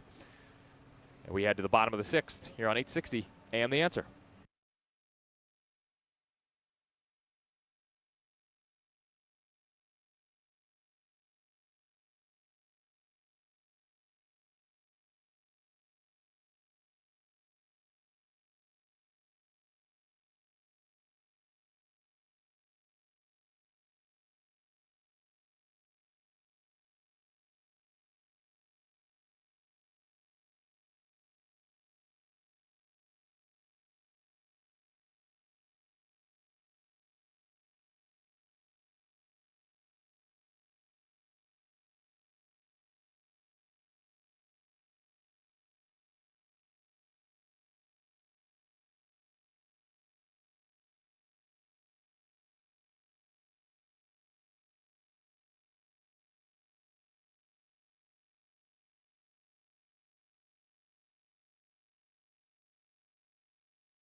It's the bottom of the 6th inning. It's 9-1 Oakland over Yuba Sutter. And now it's 9-1-2? to face Gabe Tanner here in the bottom of the 6th inning. Oakland had not scored since the 1st, and then they get 4 runs in the top of the 6th on 3 hits and an error. 2-run single by Christian Almanza in the frame and an RBI knock from Tremaine Cobb Jr. TJ McKenzie scores his first run as a baller, and now it's just up to Gabe Tanner. Look, it's a 9-1 game. If Tanner's pitching well and pitching efficiently, I would say the ballers are going to let him pitch all 9. Of course, it just depends on how these late innings go, but Tanner's at just 43 pitches through 5 innings. It's essentially a sim game for him at this point. Here's Tyler Young from the 9 spot. First pitch to him is a strike, 0-1. Good pitch, 89, right down the middle. It's 9-1 here, Oakland, bottom of the 6th over Yuba Sutter. What are the scores elsewhere around the Pioneer League? 0-1. Grounded towards third. Backhand Leahy. His throw to first is, oh boy, way off line. Oh, there's a turn, and Harris dives. No, diving back to the bag is Young. He is safe. Oh, did the ball go out of play, they're saying? Where did it bounce? The first base umpire, Robert McGee, is pointing, I believe, Young to second base. Young reaches on the error. And then does he get an extra base on that error? Nope. He stays at first base. It did not get out of play. Young reaches on the E5. Bad throw from Leahy. Just probably had a little too much time to think about it. Right fielder number 9, River Orsak. And so here is River Orsak.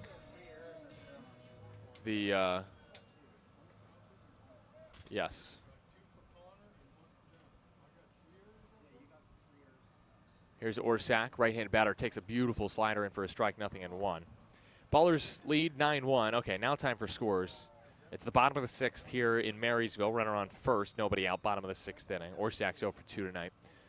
And we do have some finals already. Another weather-shortened game in Colorado Springs. 0-1, and Orsak shoots it foul off for the right, 0-2. In 6 innings, the Vibes beat the Sky Sox 5-3.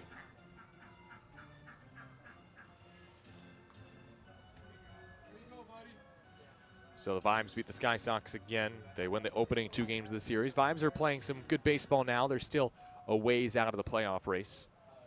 On the outside looking in. 0-2 from Tanner is in the dirt. It's 1-2. We have a final score and then another game going on in Boise. Yesterday, there was a game that was played between the Chuckers and the Boise Hawks, and that was suspended due to weather. Boise Hawks pull it out in the knockout round today. 7-6 is the final. Former baller Gabe Vasquez unfortunately lost the knockout round. As that ball is tapped towards short, Cobb, glove flip to second for 1, throw to first, not in time, but the ballers do well to get the lead runner. Young is out. It is a 6-4 out, and Orsak reaches on the fielder's choice. The center fielder number 33, Garrett Pike. Brings up Garrett Pike. Pike is 0 for 1 with a walk in this game. We do have another score from Boise. It's 5-5, Idaho Falls and Boise in the bottom of the 7th. If Boise wins again tonight, then Yuba Sutter will pick up a half game on Idaho Falls. Fly ball off to the left. It's 0-1. Depending on when this game ends, Yuba Sutter might be, before the end of this game, just a game back of a playoff spot. Of course, that would go back to a game and a half with a loss tonight. But actually, right now, Yuba Sutter is a game back of a playoff spot because Ogden loses tonight to Billings 6-3. So if the High Wheelers are able to come back, they'll pick up some major ground in the playoff push. Ground ball into the mitt of Tanner. His throw to first in time for the out.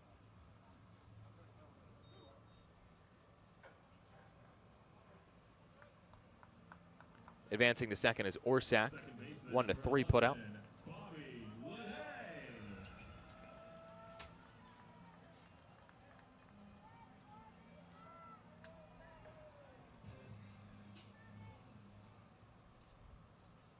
Here's Bobby Leday with 2 outs. Runner at second base. Leday with a check swing, foul ball into the screen. Tanner upset with himself there as he threw a fastball in at 89. Looked like a good pitch to me. Also score from Great Falls. It's 8-6 Voyagers over the Range Riders in the top of the ninth. Ooh, and we got a good one in Missoula. Don't look now. Grand Junction Jackalopes leading the Paddleheads 7-5, top of the ninth. Come on, Reese Miller. Broken bat, more splinters for Gabe Tanner as he grabs the one hopper and takes it to the bag, flips it to Almanza for out number 3. No runs, no hits, 1 error, and 1 left aboard for the High Wheelers in the bottom of the 6th. We go to the 7th. It's 9-1 Oakland over Yuba Sutter on 860 AM The Answer.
We are 2/3 of the way through here in Marysville. The new pitcher for the High Wheelers in the top of the 7th with a 9-1 Oakland lead is Andrew Garcia. Garcia has been used in a late inning role this season for the High Wheelers, but with some new additions, Garcia has seen that role decline as his ERA has inflated. He now has a 6.69 ERA, 0-4 record, 32 appearances, 36 and a third innings, 28 walks, 49 Ks. Really good strikeout rate of more than 12 Ks per 9. Garcia is a 5'10", 190-pound righty who is in his 4th year in the Pioneer League. He's from Lancaster, California, and he pitched for Great Falls for 2 years, Missoula last year, and Yuba Sutter this year. Garcia Saturday against Glacier, a third of an inning, 2 hits, an earned run, gave up a home run. And he will face Leahy, Lozano, and McKenzie here in the 7th inning. It's the top of the 7th. Oakland leads 9-1. Garcia has not allowed homers to any of these guys. Almanza, Helmick, and Tatum have all taken him deep this season. And he should not have to face those 3 in this inning. But he has given them length. Leahy takes ball 1 high. His season high is 3 innings, Garcia. He did that on August 9th against Oakland. Gave up 3 earned runs over 3 innings. His last time facing the Ballers. Struck out, tied for a season high 4. 1-0 is high and away, 2-0 on Leahy. And Garcia's most impressive performance of the season is probably against Oakland at Raimondi. On August 7th, he went 2 no hits, no runs, 4 strikeouts. That set his season high at 4 Ks. 2-0. Leahy swinging, flies it, right field. This should land, and it does, in the field of play, but in foul ground. Just out of the reach of Best, the first baseman. Good effort from Cuba there. It's 2-1 on Leahy. The start today went to Jonah Jenkins for the High Wheelers. Jenkins goes 6 innings and allows 10 hits and 9 runs. I have him at 6 of those being earned. Nope, I think 7. I can check that later. He didn't walk many, just 3, but he did hit a few batters, and he struck out 4. Jenkins in line for the loss tonight as the High Wheelers trail the Ballers 9-1, top 7. 2-1, Leahy takes high. Garcia with 95, pumped quite a bit north of the zone. Hitters count for Nick Leahy. Probably sitting dead red on 3-1. Leahy swings and chops it. He did not get a fastball. He got a breaking ball, a hard slider at 87 that was over the plate and would have been strike 2. But Leahy was swinging for a fastball. Ballers with 5 in the first, 4 in the 6th tonight to lead 9-1 here at the start of the 7th inning. Catcher Campagna set up outside. Pitch to Leahy is swung on and missed. 95 at the top of the zone. That's a nice 3-2 pitch from Garcia to uncork that 95-mile-an-hour fastball at the chest of Leahy. The catcher, number 2, Tyler Lozano. Brings up Tyler Lozano with 1 out. Top of the 7th inning. 9-1. Oakland leads Yuba Sutter. Lozano is 0 for 3 in the game. Reached on an error. Takes a first pitch. Hard slider low and in for a strike. It's 0-1. 0-1. No balls. 1 strike on Lozano. 0-1. Lozano takes outside another slider. 1-1. Lozano, it has to be said, has struggled against Yuba Sutter this season. 179 batting average entering tonight and is 0 for 3 in this game. Has driven in 6. 1-1. Lozano takes 94 at the eyeballs. Oakland saw a 4-game win streak come to an end last night. 12-8 win for the High Wheelers. Oakland trying to snap Yuba Sutter's 4-game win streak tonight. 2-1 from Garcia. Lozano takes outside, 3-1. Also, Oakland hoping to improve to better than 500 on Wednesdays with 2 straight losses on this 3rd day of the week, 4th day, depending how you look at it. The Ballers have lost 2 straight games on Wednesday, and they are now 7-7 this season on Wednesday. Lozano pops up the 3-1 pitch behind home out of play. And the Ballers have a winning record on all other days of the week that they've played on. Of course, off days on Mondays, so the Ballers have not played a game on a Monday. You could say they're undefeated on Monday, but that would be tongue-in-cheek. Tuesday and then Thursday through Sunday, the Ballers have a winning record. Payoff. Lozano fouls it off to the right. Still 3-2. Tyler Lozano hosted a very successful event in San Francisco just last Sunday called Roadhouse at Levels in San Francisco. It was a networking event with food and tattoos and jewelry. Pitch low to Tilo. 88-mile-an-hour breaking ball. Great hold from Lozano as he works the walk.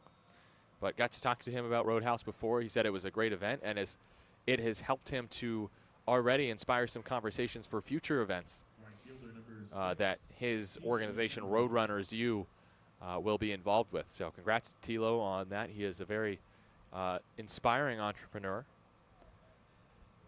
And Lozano's at first base with 1 out here in the top of the 7th. 9-1 Ballers. Here is McKenzie, first pitch swinging, shoots it down the first base line, but foul. Got a breaking ball and hit it off what looked like the cap of the bat. This might be McKenzie's last shot to extend his hit streak to 8 games.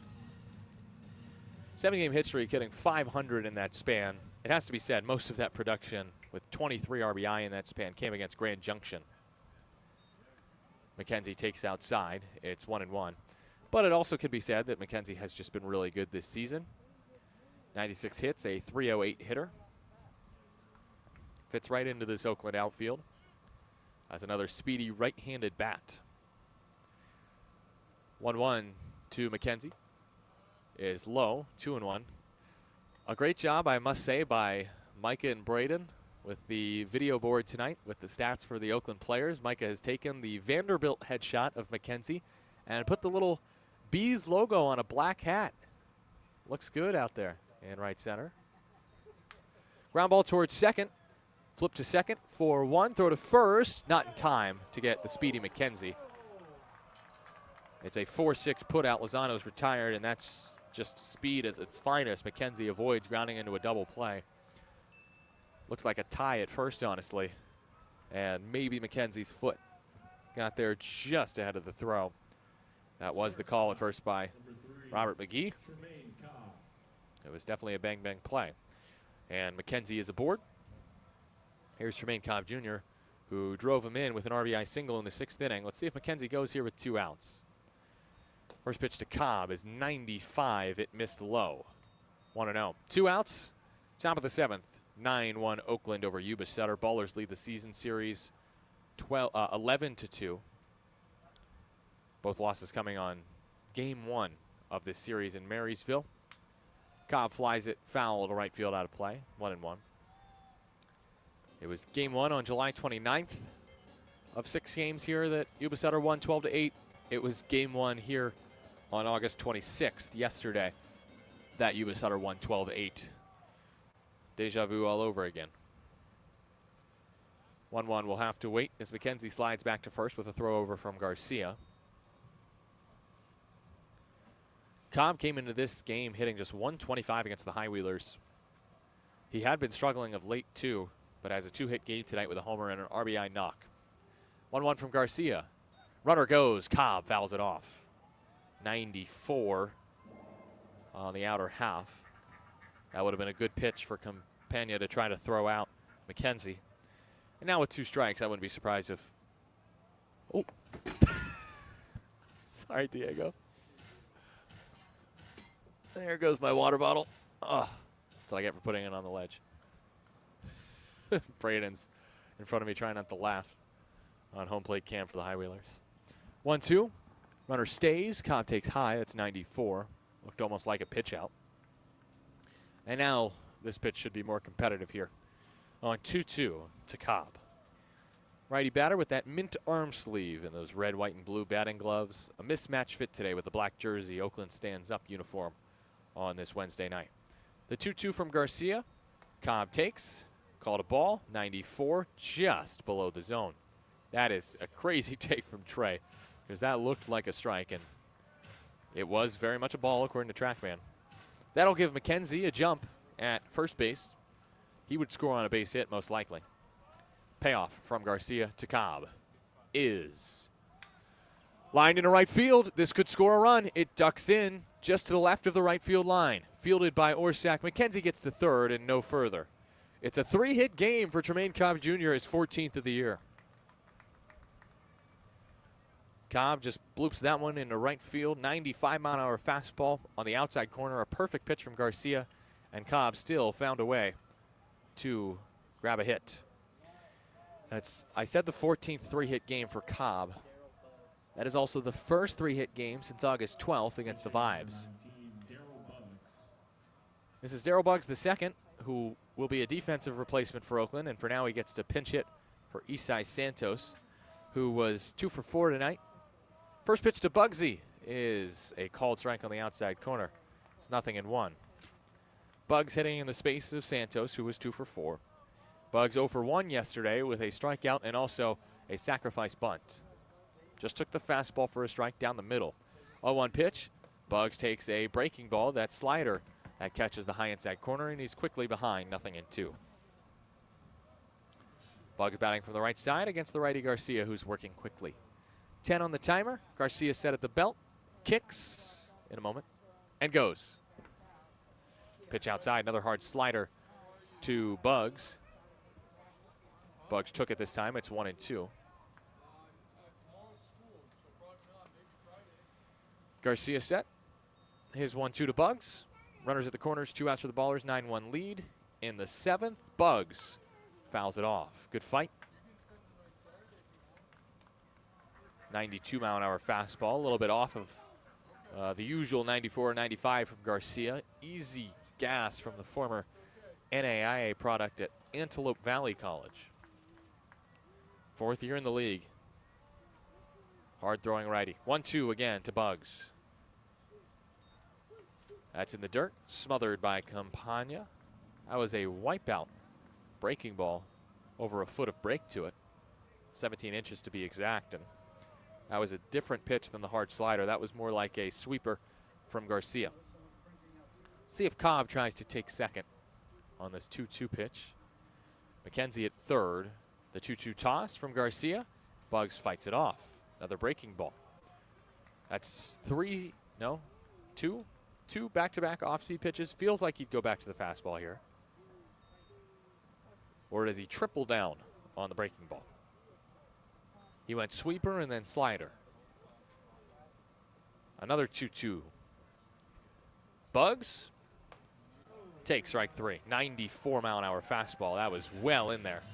And Bugs goes down looking. Ballers do not score in the top of the 7th despite a walk and a hit. They leave men at the corners. It's time to stretch here in Marysville. 7-1 Oakland over Yuba Sutter on 9-1 Oakland over Yuba Sutter on 8:60 a.m. The Answer.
Bottom of the 7th, Gabe Tanner still on the hill. Why not? He's only thrown 53 pitches through 6 innings.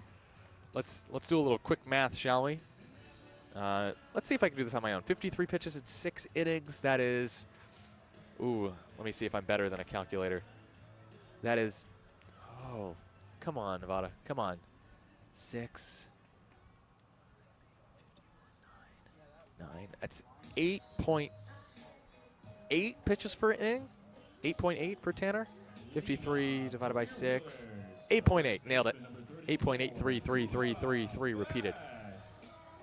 8.8 pitches per inning through the first 6 for Gabe Tanner. Unbelievable efficiency for Gabe. And the right-handed throwing Gabe Tanner will face the left-handed batting Cuba Best, who's over 2 with a double flyout so far. First pitch is poked foul.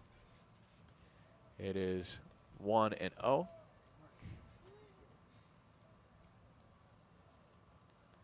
Tanner against Bess has resulted in flyouts to center and left so far for the left-handed hitting Bess. 0-1. That's outside. Still the changeup has no idea where it's going for Tanner. Or actually, it knows exactly where it's going, outside, and nowhere close to a strike. 1-1 from Gabe is popped up. That, I think, was the changeup over the plate. And Cobb, the shortstop, camps and makes the catch just on the edge of the outfield and infield dirt. 1 away. It's another pop-up today for Tanner. 1, 2, 3, 4 pop-ups to Cobb at short. Brings up Gio Brusa. It has been quite the effort from Gabe Tanner tonight. Here's the one man who's really gotten him. Gio Brusa nearly homered in the 5th inning. It ended up being a triple as Brusa takes low at 90 miles an hour, the fastball, and it's 1-0. Brusa with another hit would have a 4th straight multi-hit game. Went 2 for 4 in the series opener on Tuesday. Switch hitter batting from the left side. 1-0 from Tanner is outside. Changeup at 83. Not able to locate that time, and it's 2-0. Tanner 6 1/3 innings of 2-hit baseball. 1 run allowed. It was earned. He only has 1 strikeout. 2-0. Tanner winds, deals, and that pitch is launched to left but foul. High arcing drive from Gio Brusa. Some 281 feet to left. Wouldn't have gotten out of here, but off the bat it looked pretty good. Brusa's had a lot of success against Oakland. 8 extra base hits as he takes the 91-mile-an-hour fastball just high and away. It's 3-1. 2 doubles, a triple, and 5 homers for Brusa against the Ballers this season. Hitters count. Tanner has to be careful here not to give in. Even in a 9-1 game, and that ball is laced to second. 106 off the bat, and Brusa hits it right to Danny Harris. if he just got better launch angle on it, it would have been a home run. Instead, he lines out for the second out of the inning. And Tanner can have a sigh of relief as he has retired the last 5 high-wheelers and sets his sights on Cooper Hext.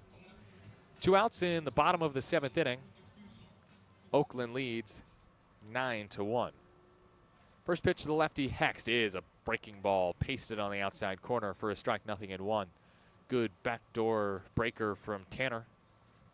Looked like the curveball and just settled into the zone. 0-1 from the windup, Tanner. Just missed with the changeup outside. That's a much better changeup. 84 miles an hour, 15 inches of run to the arm side, the right side of Tanner into the left, the right-handed batter's box. 1-1. Tanner's pitch hit up the middle for a base hit. That is just the 3rd hit of the game. It's the 2nd from Hext. Just 78 off the bat. He got it off the very end of the bat, but singles into center. Tanner still cruising through. This, of course, look, we're in the bottom of the 7th inning. It's a 9-1 game. Tanner at 64 pitches. If there was ever a baller to throw a complete game, Oakland has not had one. This is the night.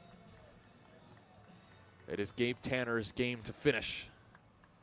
It might just be a quiet night for the Oakland pen.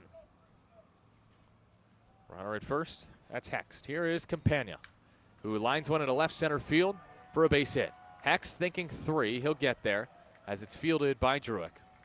Back-to-back singles here in the bottom of the 7th on back-to-back pitches by Hext and Campagna. Campagna with his 2nd hit of the series brings up Connor Denning. And now how does Tanner work out of this? Jim Diedrich not budging out of his dugout on the 3rd base side for Oakland. He's going to let his righty work here. Oakland has not needed a mound visit tonight. And Gabe Tanner wants to keep it that way. That was his 65th pitch. And it was 89, but it was too middle, and Campagna just stroked it into left. Now it's Connor Denning, who is Tanner's lone strikeout victim, batting from the left side. He also has a homer against Tanner this season. First pitch to the lefty, switch hitter. Denning takes outside the changeup, and it's 1-0. That pitch has just not worked tonight for Tanner. The four-seamer, sinker, splitter, slider, changeup, those have all, or I should say slider, those have all looked good. The changeup, not so much. 1-0. Denning pokes it, left field. Medium deep over to his right. Santos makes the catch for out number 3. Gabe Tanner still cruising. He's thrown less than 70 pitches, and he has completed 7 innings of work. He'll likely pitch into the 8th again, as Tanner has pitched 7 innings of 1-run ball. It's 9-1 Oakland heading to the 8th on 860 AM The Answer.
Top of the 8th.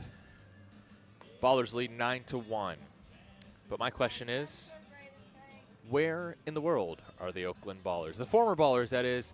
It's time for Where Are They Now? As we look at some former Ballers who are playing elsewhere in professional baseball. And shall we start in the Atlantic League with the Southern Maryland Blue Crabs? Why not? They're leading in this game 3-0.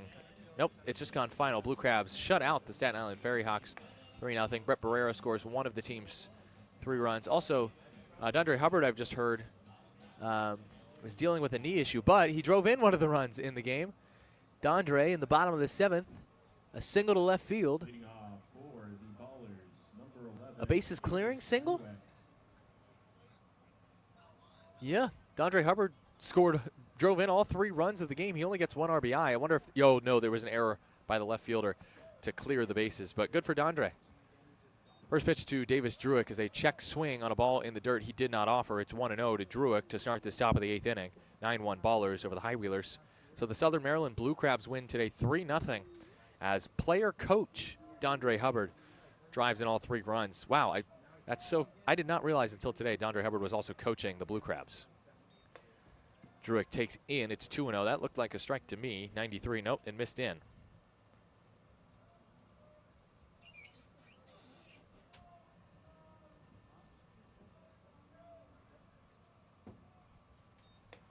Carson Lambert in action tonight, former baller, as Druick takes in. It's 3-0. His team lost to Gastonia tonight, 11-5. Lambert, an inning and 2/3, 2 hits, 1 earned run, and 1 strikeout. Not bad in the loss, as Druick takes the 3-0 for a strike right down center, 3-1. And those are your scores from around the Atlantic League. Let's check in on Dante Stewart's Lake Country Dockhounds. Oh, they're in the bottom of the 10th right now, tied at 5 against the Chicago Dogs. 3-1 Druick to left field and deep. Hex just shy of the track, camped, has it, makes the catch. And there's 1 away. 3-1 pitch, and Druick just got under it. Dante Stewart just 1 for 5 in the game for the Dockhounds. 2 RBI for Freddie Rojas Jr. for Lake Country tonight, the former Great Falls Voyager. Number 29, Christian. It's cool to see another former Pioneer Leaguer, as the Dockhounds will try to win it in the bottom of the 10th inning. There are 2 outs, though. Winning run at 3rd, it seems. Ground ball towards short, up the middle, and Christian Almanza's got a 3-hit game. He's reached 4 out of 5 times. First pitch swinging, and Almanza bounces the 95-mile-an-hour heater up the middle. 105 off the bat. That's because he got a 95-mile-an-hour fastball, and you know Christian Almanza loves a low strike.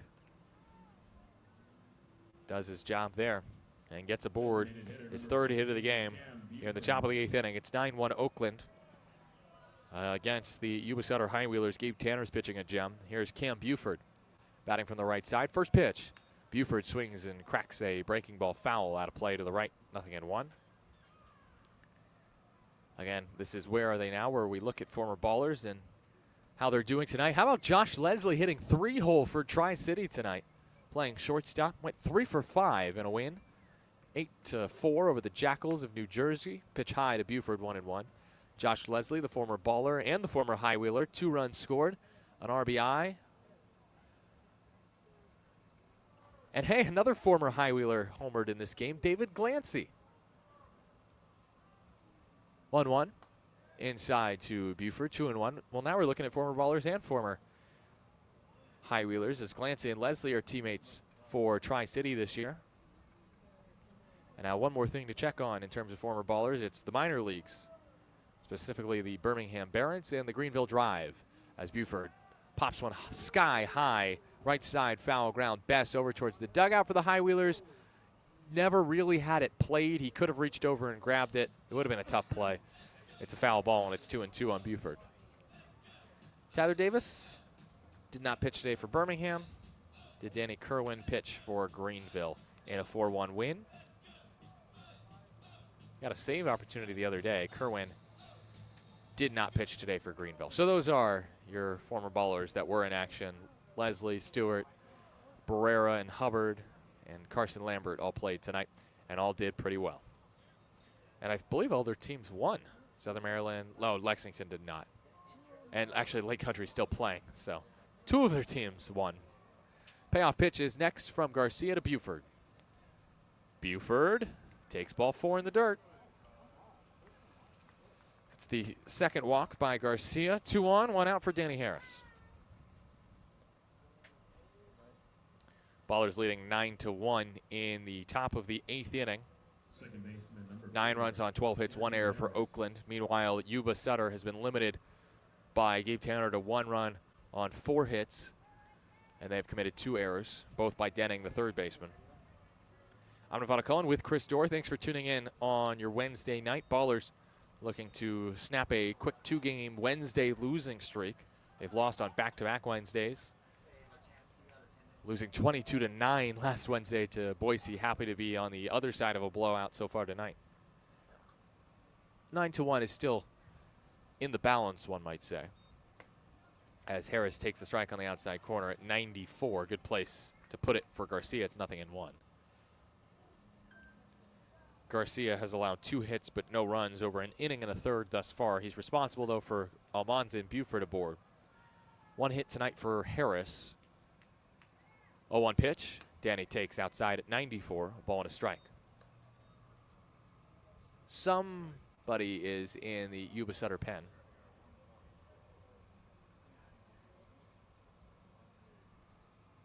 But nobody's warming in the Yuba Sutter pen. 1-1 toss from the righty Garcia. Harris serves it to right field, medium deep. Orsak thinks he has it. Orsak makes the catch. Routine can of corn for River Orsak for out number 2.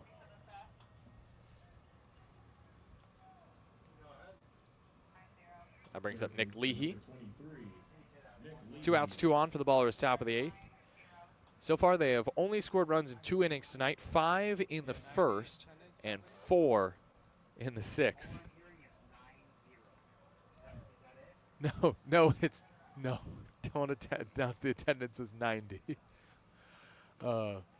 Nick Leahy takes a strike, 0-1. There looks like there's probably at least 100 people in attendance tonight, plus another 100 working the game.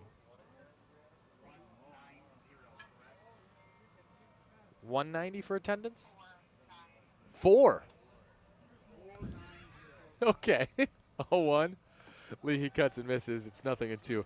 A generous 490 fans in attendance tonight. Now, attendance does take into account the players, the staff, and anyone involved in helping the game run. You know what? 490, I like it. Joe Horton has the personality of 100 people, and he's in attendance tonight for the Ballers in support of Oakland. And so 390 plus Joe Horton. We'll call it that. 0-2 from the righty Garcia to the right-handed hitting Leahy is outside. Breaking ball at 83. It's 1-2.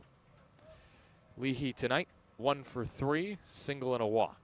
Struck out his last time against Garcia. It's the 10th batter Garcia is facing. He has 2 strikeouts, and he's 1-2 on Leahy. The next, Leahy takes high at 93.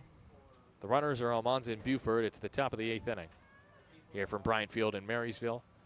A crowd of 1,200 last night and way less than half of that tonight. 1189, I believe, last night. It was chock full here in Marysville.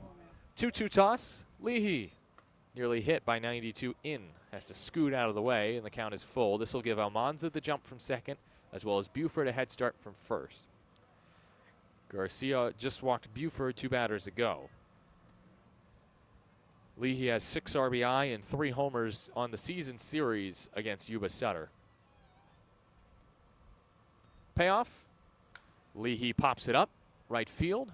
This will get out of play. Had a little bit of juice to it. 242 feet. Would have been an easy fly out, though, if it stayed fair.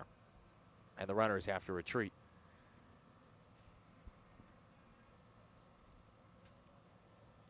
Leahy played his college ball at the former home of the High Whalers. That's UC Davis. One more payoff. Runners will go. Garcia at the belt. Kicks, fires. Leahy strikes out. 92 at the top of the zone. And Garcia has 3 strikeouts. 2 are of that man, Nick Leahy. 2 more reach in the inning, and 2 more are left stranded for Oakland, as they do not score in the 8th. They've been held scoreless in 6 of the 8 innings tonight, but they lead 9-1 thanks to 2 crooked frames. We go to the bottom of the 8th. Gabe Tanner back out there for the bottom of the 8th with Oakland leading 9-1 on 860 AM The Answer.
Bottom of the 8th inning, Ballers up 9-1, and I have to offer my apologies here on 860 AM The Answer and on YouTube. I'm Nevada Cullen with Chris Dorr.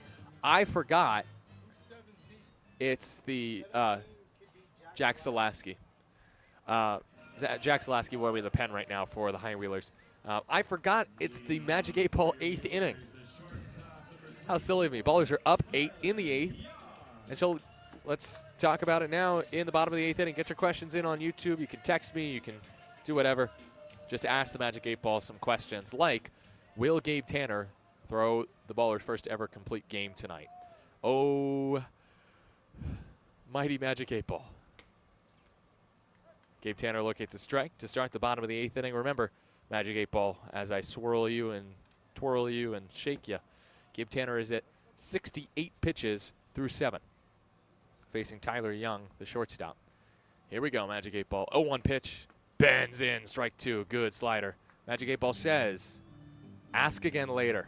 All right, I guess I'm asking later in this inning because I got to know. I gots to know. We got some questions on YouTube for the Magic 8 Ball. 0-2 pitch, wave and a miss. Tanner's heating up. Watch out, it's his second strikeout as Young wipes out on the slider.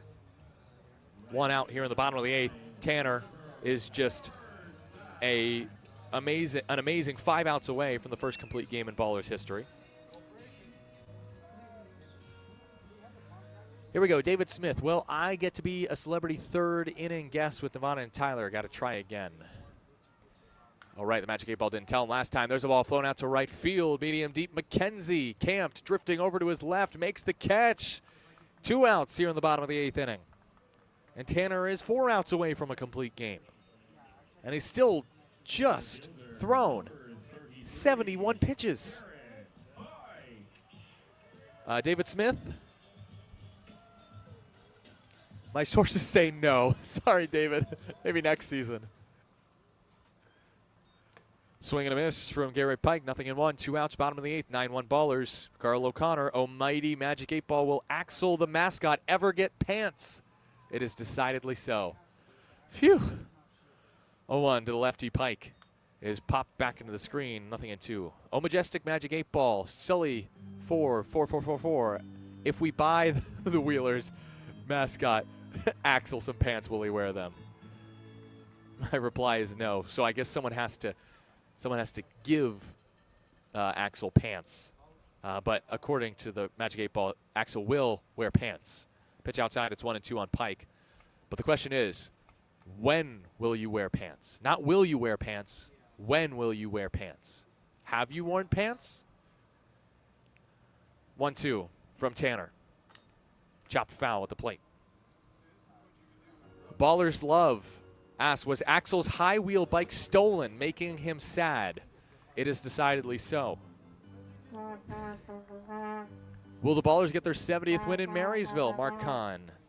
Yes, definitely. Okay, 5 in a row. Who says no? 1-2 from Tanner. Is ripped into right field. That is a base hit with 2 outs.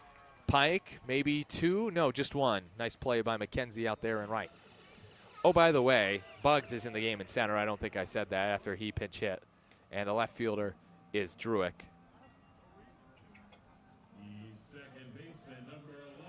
Single for Pike is just the 5th hit of the game for the High Wheelers. Brings up Bobby Leday.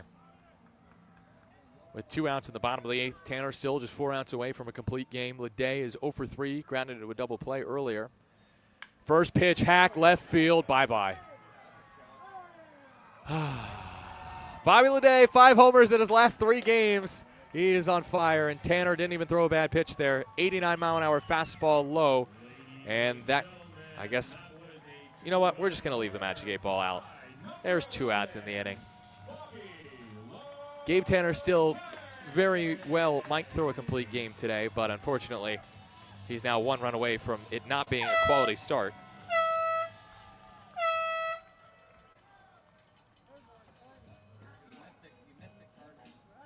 First baseman, number 34, Kuba Bass. Oh, what happened to my stats?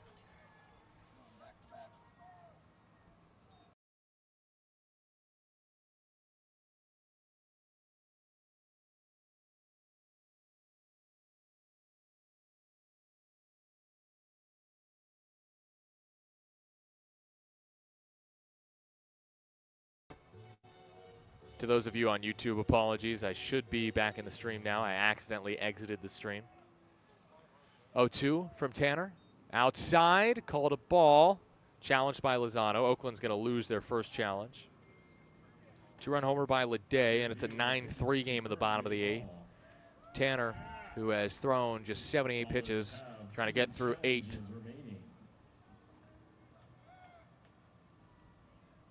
Do we have any more Magic 8 Ball questions just in time?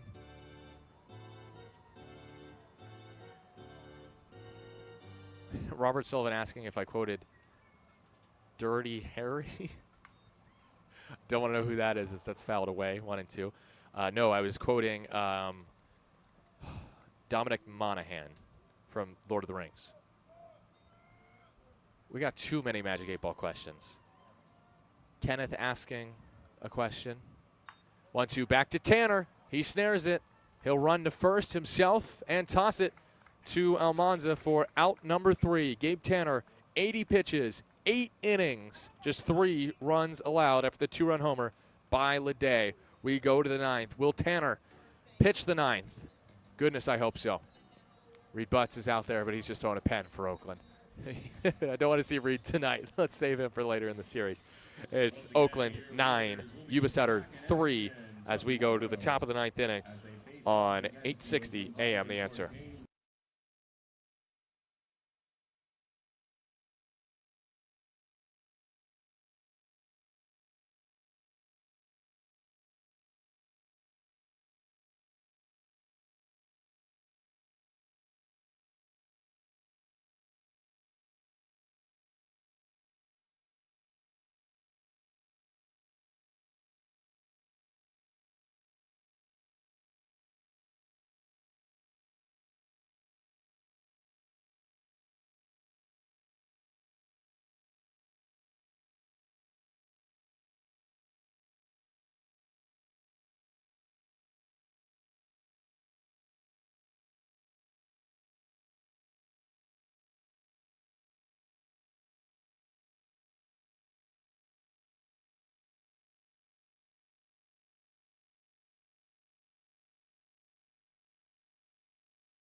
It's the top of the 9th. It's 9-3 Oakland over Yuba Sutter. And like Dirty Harry, I don't like ketchup on my hot dog. Yes, I just had to ask Smoot up here in the press box who Dirty Harry was. Thank you for those in the comments grilling me. I believe maybe a quote, according to Paul, "Make my day, punk." Looks like I'm the punk in this situation. Here in the top of the 9th inning, Garcia is done after 2 scoreless innings of baseball. He gave up just 2 hits and walked 2, struck out 3. He is replaced by Jack Zalaski, who will try to keep this a 6-run game in the top of the 9th inning. Zalaski, oof. I mean, it's been a year for Zalaski. We'll put it that way. I'll get into that in a moment. Thank you to those of you who sent in the Magic 8 Ball questions here in the 8th. My apologies for not realizing it was the Magic 8 Ball 8th inning until the bottom of the 8th inning, as Tyler Lozano bats against Zalaski. And the first pitch is bounced towards third, past the backhand of Detting, and into left field. Lozano, thinking 2, stops at 1. It's a leadoff knock for Lozano off of Zalaski here in the 9th. I'm also trying to put my Magic 8 Ball away for now, but having a wee bit of trouble. Come on. I feel like I got it at this point. Why isn't it? Go in your case. I took it out of the case to use it. I used it correctly tonight. Don't worry, Jeff and Nancy Butts. Here's TJ McKenzie, still looking for his first baller's hit. Says he went around on strike 1. Really? You sure about that? You're not going to appeal? Okay, Bill. Suit yourself. I do think McKenzie went, but I just think you got a perfectly good Robert McGee at first base. Don't you want him to get involved there? Pitch in the dirt, and he went around. It's 0-1. Lozano with the leadoff single off of Jack Zalaski. And McKenzie takes low and away for ball 1. It's 1-1. It's 9-3 ballers with 1 out in the top of the 9th inning. Oh, yeah. Diego's noticing my issues getting the Magic 8 Ball back in its case. 1-1. McKenzie swings and bounces it under the glove of the third baseman Denning and into left field. McKenzie with his first Oakland hit. And the Ballers have runners at first and second on balls pulled down the left field line.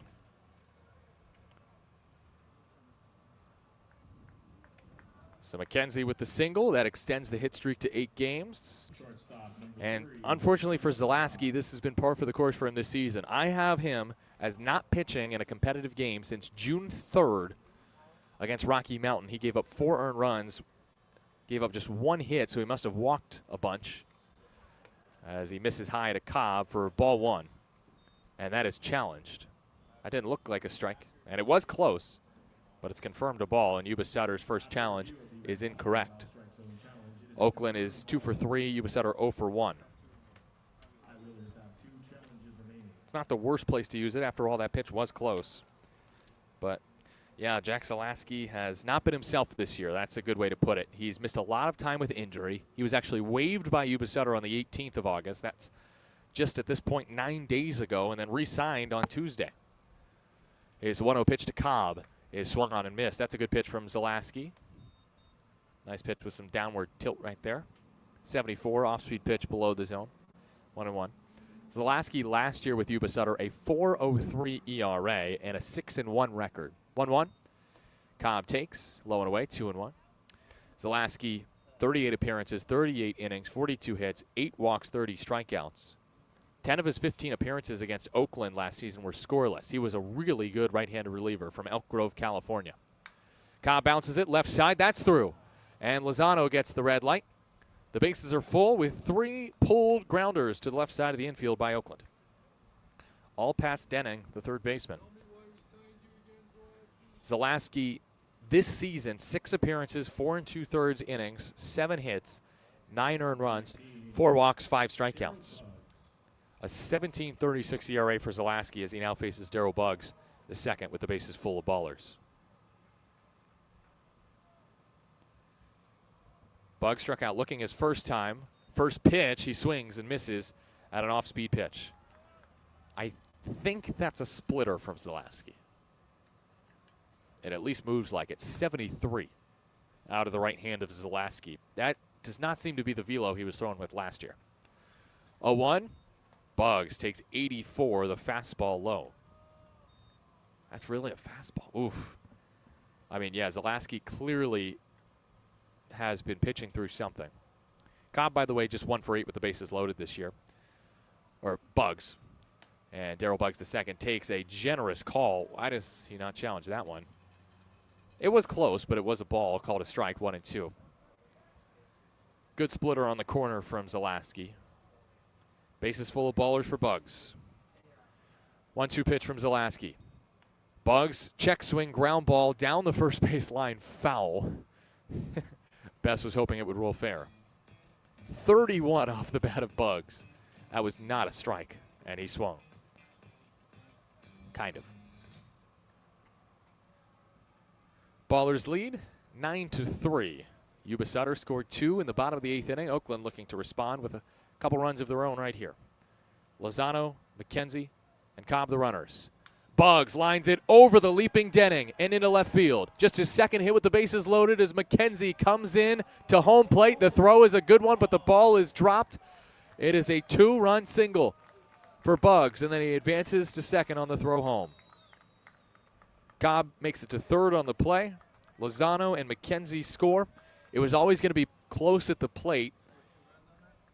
It's a 2 RBI single for Darryl Buggs, the second. Again, just his second hit with the bases loaded this season for Buggsy.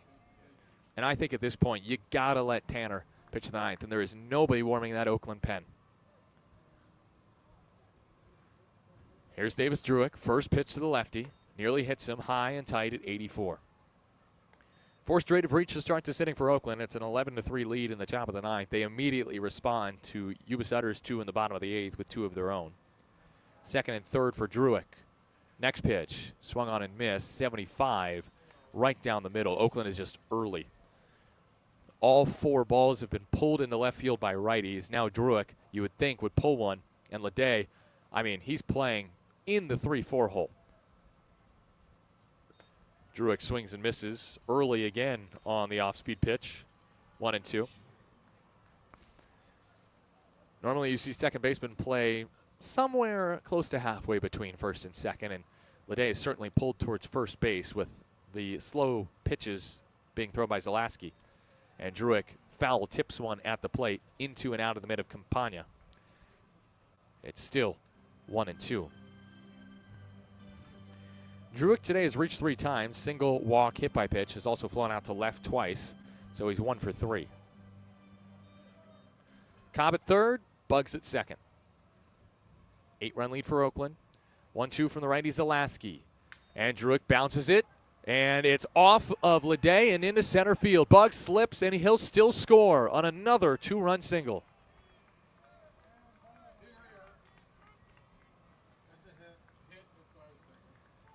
Cobb scores. Bugs touches home. It's 13-3 Oakland here in the top of the 9th. 4 straight have hit safely against Zalaski, and you just have to feel for him, who was such a good pitcher for Yuba Sutter last year, but whatever the injury was this season, he has just not looked like himself.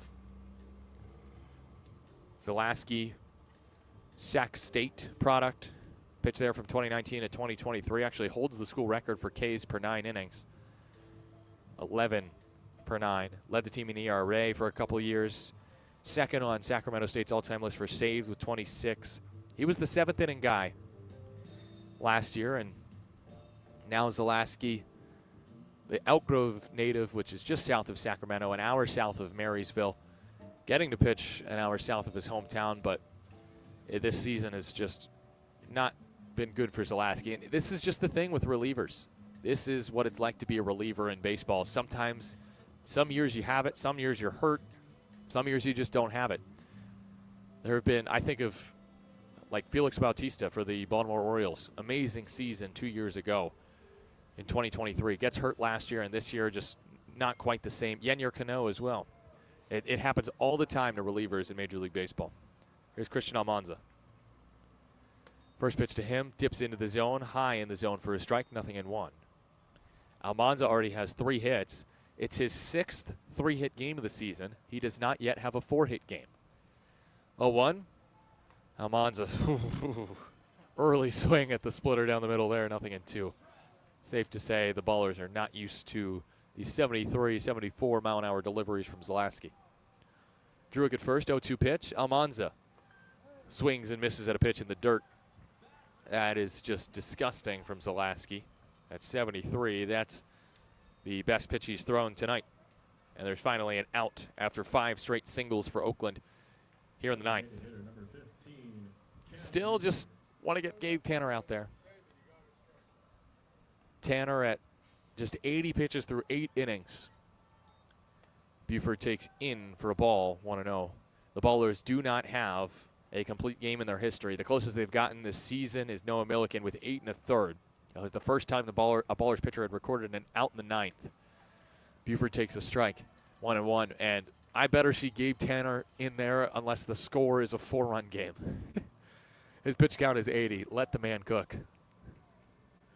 1-1. Buford takes 83, low and away. Good pitch from Zalaski, but didn't get the call. It's challenged by Zalaski, the pitcher, and he's incorrect, of course, because he's a pitcher. Called a ball on the field.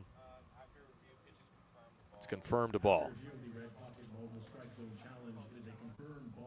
Honestly, that wasn't the worst pitch to challenge by Zalaski. It wasn't far off, but I mean, he's just trying to get anything he can called for a strike in this inning. Finally got the strike out of Almanza.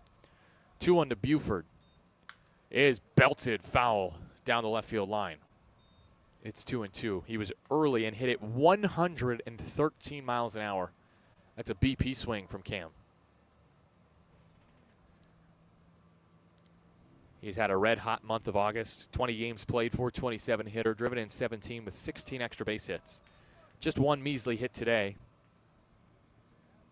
And the 2-2 from Zalaski to Buford is swung on and missed. Back-to-back Ks. Threw him the splitter. Zalaski strikes out Almanza and Buford. Back-to-back. That's not easy to do. And next is Danny Harris. This is the first this Ballers team is seeing of Zalaski this season. Zalaski, the only batter he knows is Tyler Lozano, and that didn't help him. Lozano singled to left field. Hasn't faced any other guys on this team as he gets Harris 0-1. But now the Ballers are seeing the best of Zalaski after 5 straight hits, 2 straight strikeouts for Zalaski, the right-handed pitcher. That splitter can just be devastating at times. Harris singles past short into left center field. Druitt goes to second. That splitter just caught a little too much of the plate. Well, it was below the zone. I guess you can just chalk that up to a good piece of hitting from Danny Harris, who has back-to-back 2-hit games to start this series. There's Nick Leahy. He's just 1 for 4 tonight. Strikeouts in his last 2 at-bats. You know he's trying to put good wood on the ball here. 13-3 Oakland, 2 outs, top of the 9th. And Leahy smashes the first pitch he sees into left center field for a base hit. Amons is in. Danny Harris gets the stop sign at third base. Leahy trying to hustle out a double, swing move, and he can't get around the tag. And he is thrown out on the RBI single, and he is thrown out 7-4. Harris reaches third, and that is how the top of the 9th comes to an end. 4 runs in the inning on 6 hits, make it 7 for the Oakland Ballers, and there are no errors and 1 left on base. Bottom of the 9th, Gabe Tanner looking to go where no baller has gone before. 3 outs to get for the first complete game in Oakland history. You're listening to Oakland Baseball on 860 AM The Answer.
Ballers have scored in 3 different innings today.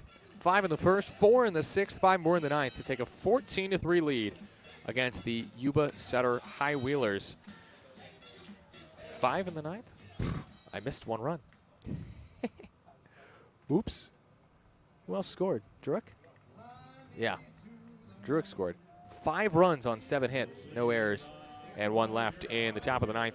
And now, here we are in the bottom of the 9th inning. It is 14-3 Oakland over Yuba Sutter. 3 runs on 6 hits against Gabe Tanner, who is attempting to pitch a complete game, which would be the first in Oakland history. First from Tanner of the 9th is a called strike on the outside corner, a generous call. Nope, just on the outside corner. Nice pitch from Gabe. It's 0-1. Gio Brusa, leading off the inning, has scored one of the 3 runs tonight as he swings and misses at 85. It's 0-2. He tripled and scored in the 5th. 2-run homer by Leday in the 8th. Put a damper on this complete game effort from Gabe Tanner. Working from the windup, reaching in that red and black mitt, comes home and misses inside at 90 miles an hour. The fastball, and it's 1-2. The closest a baller has come to a complete game, Noah Milliken. I believe here in Marysville, went 8 1/3. 1-2 toss from Tanner. Swung on him, missed, strike 3. 85-mile-an-hour changeup buried. He's finally gotten control of that pitch, and he strikes out Brusa, his 3rd K, and Tanner's 2 outs away from a complete game win. Gabe Tanner, right-handed pitcher, the pride of Danville, California. Bay Area native, San Ramon Valley High School, graduated in 2020. It's not even that long ago. His first pitch is a called strike to Cooper Hex. 85 at the top of the zone. Good changeup. He did not have control of that changeup for much of this game, and finally he's found it, and he's placing it where he wants to. Now a ground ball foul of first. Hey, what's up, Rob?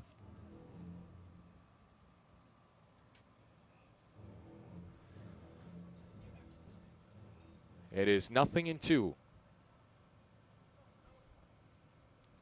Tanner's pitch is bounced towards first.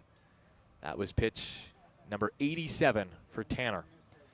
A Maddox is a start in which a pitcher tosses a complete game shutout on fewer than 100 pitches. This is not a shutout.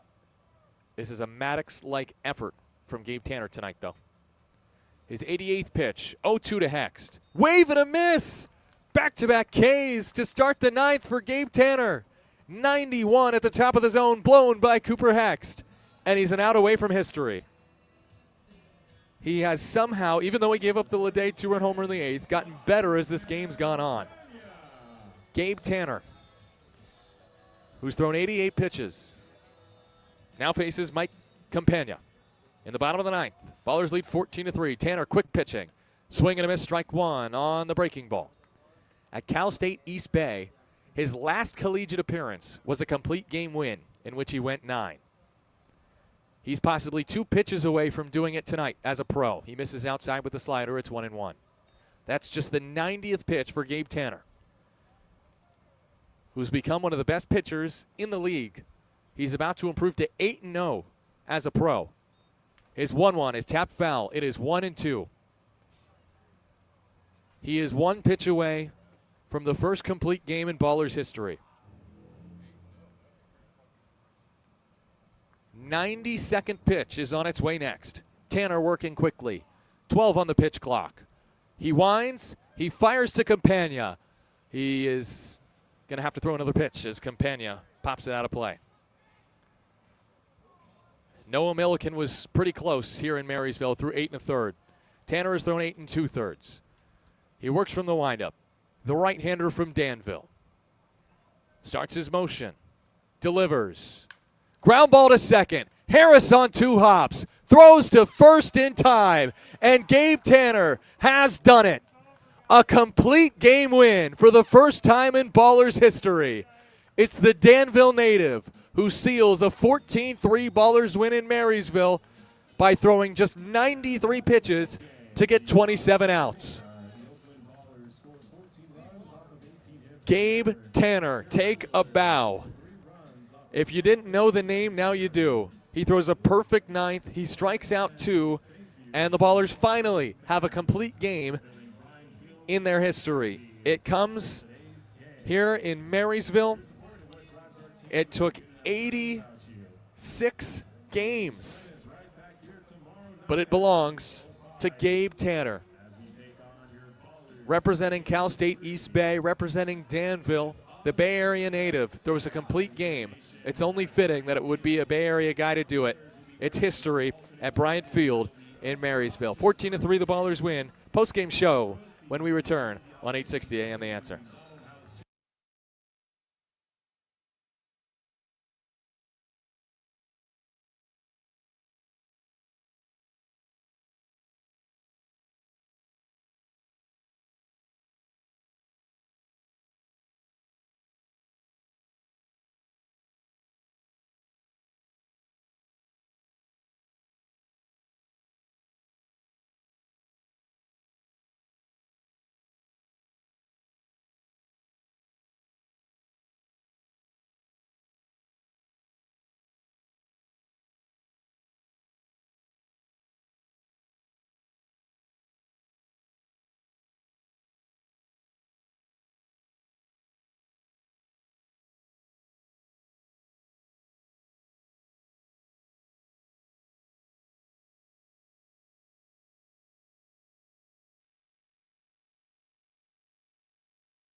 What a night in Marysville. The Ballers win 14-3, a final in 9 innings. Gabe Tanner throws the first complete game in Ballers history.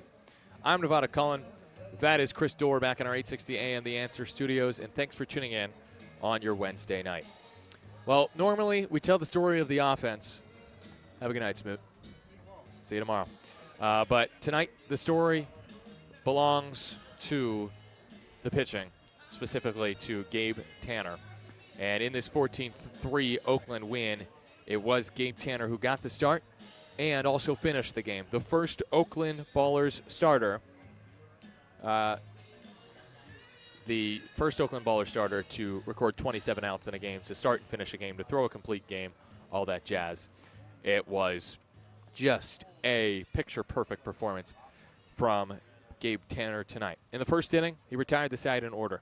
In the second inning, Cooper Hext singled, but that was all. In the third inning, another 1-2-3 inning for Gabe Tanner. Then the fourth, he starts it off with a walk, his only walk of the night. And then Bobby Leday grounds into a 6-4-3 double play. Gio Bruce nearly homers to start the fifth. He triples off the wall in right and scores on a 4-3 ground out. But then Tanner bears down, gets a pop out and his first strikeout. And through 5 innings, Tanner had thrown less than 50 pitches. I believe the number was 42. Go to the 6th inning. An error starts the inning by Leahy, but no damage after that. 3 ground balls, including 2 fielded by Tanner himself. 1, a broken bat ground out by Bobby Leday. Then to the 7th, still just 1 run allowed and 2 hits. And finally, the High-Wheelers with 2 outs get a pair of hits back-to-back, the first time they had gotten 2 hits in an inning. But then Connor Denning flies out to medium deep left, and Gabe Tanner was through 7. And still the pitch count was looking good. Then came the 8th inning, a single by Pike with 1 out, a Leday 2-run bomb, his 5th homer in the last 3 games. And I was starting to think, okay, maybe this is not the night for Gabe Tanner. But the pitch count was still so low, and the score was still a 6-run lead. And Oakland gets 5 in the top of the 9th, and that's when I said, all right, you got to send Gabe Tanner out there. And on just 13 pitches rather, he works through the 9th in order, his third 1-2-3 perfect inning of the game. Struck out Brusa and Hext to start it, and then got Campagna to ground out to Harris at second for out number 3. When it's all said and done, the line for Gabe Tanner, 9 innings, 6 hits, 3 earned runs, a walk and 4 strikeouts, 93 pitches needed to record 27 outs, the first complete game win in Ballers history.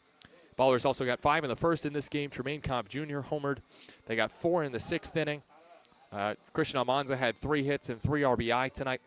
And also, Isai Santos had 2 hits in the 9th. Darryl Buggs, the 2nd, and Davis Druick each had 2-run singles. Nick Leahy had an RBI knock. And the Ballers win this one 14-3. The High-Wheelers fall to 46-40, and they are still a game and a half out of a playoff spot with a loss from Ogden tonight. The Ballers improved to 66-20, 29-9 in the second half. They're just 4 wins away from breaking the Pioneer League all-time wins record for a single season. 14 runs on 19 hits tonight for Oakland, 1 error. What's up, Joe Horton? Joe, wait, I got the crowd mic on now. Say something to our fans. Let's go Ballers. First complete game ever. First complete game ever. That's what, of course, Joe knows. Bye, Joe. Thank you, Joe. Joe Horton chimes in, my color commentator for this post-game show. As Yuba Setter gets 3 runs on 6 hits, 2 errors tonight. Gabe Tanner improves to 8-0 as a pro. Jonah Jenkins falls to 2-6 for the High-Wheelers. This game started at 7:08 p.m. I don't remember when it finished. It was a game that was under 3 hours.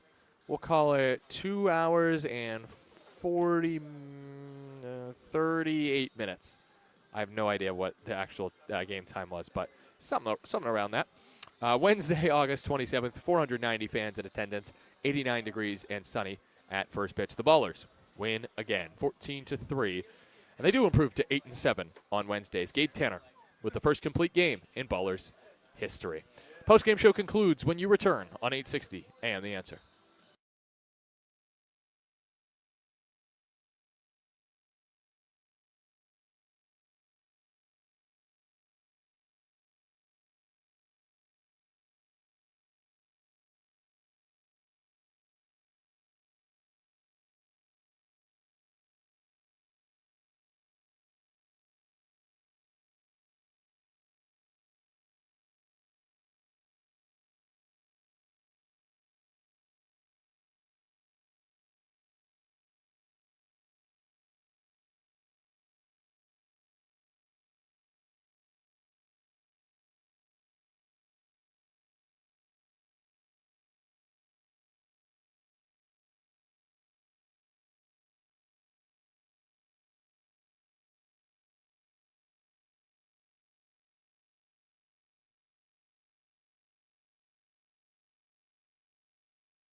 Ballers win this one 14-3 here in Marysville. First complete game win in Ballers history. It's because of the arm of Gabe Tanner. I am Nevada Cullen. Chris Dorr back in our 860 AM The Answer studios. And let's talk scores now from around the Pioneer League. Rocky Mountain wins today 5-3 against the Colorado Springs Sky Sox. The Billings Mustangs beat the Ogden Raptors 6-3, which means Yuba Sutter is still just a game out of a playoff spot. Sorry, Yuba Sutter High Wheelers are now a game and a half out of a playoff spot. I'm looking at my phone as we do this because I'm trying to give a score update from Boise.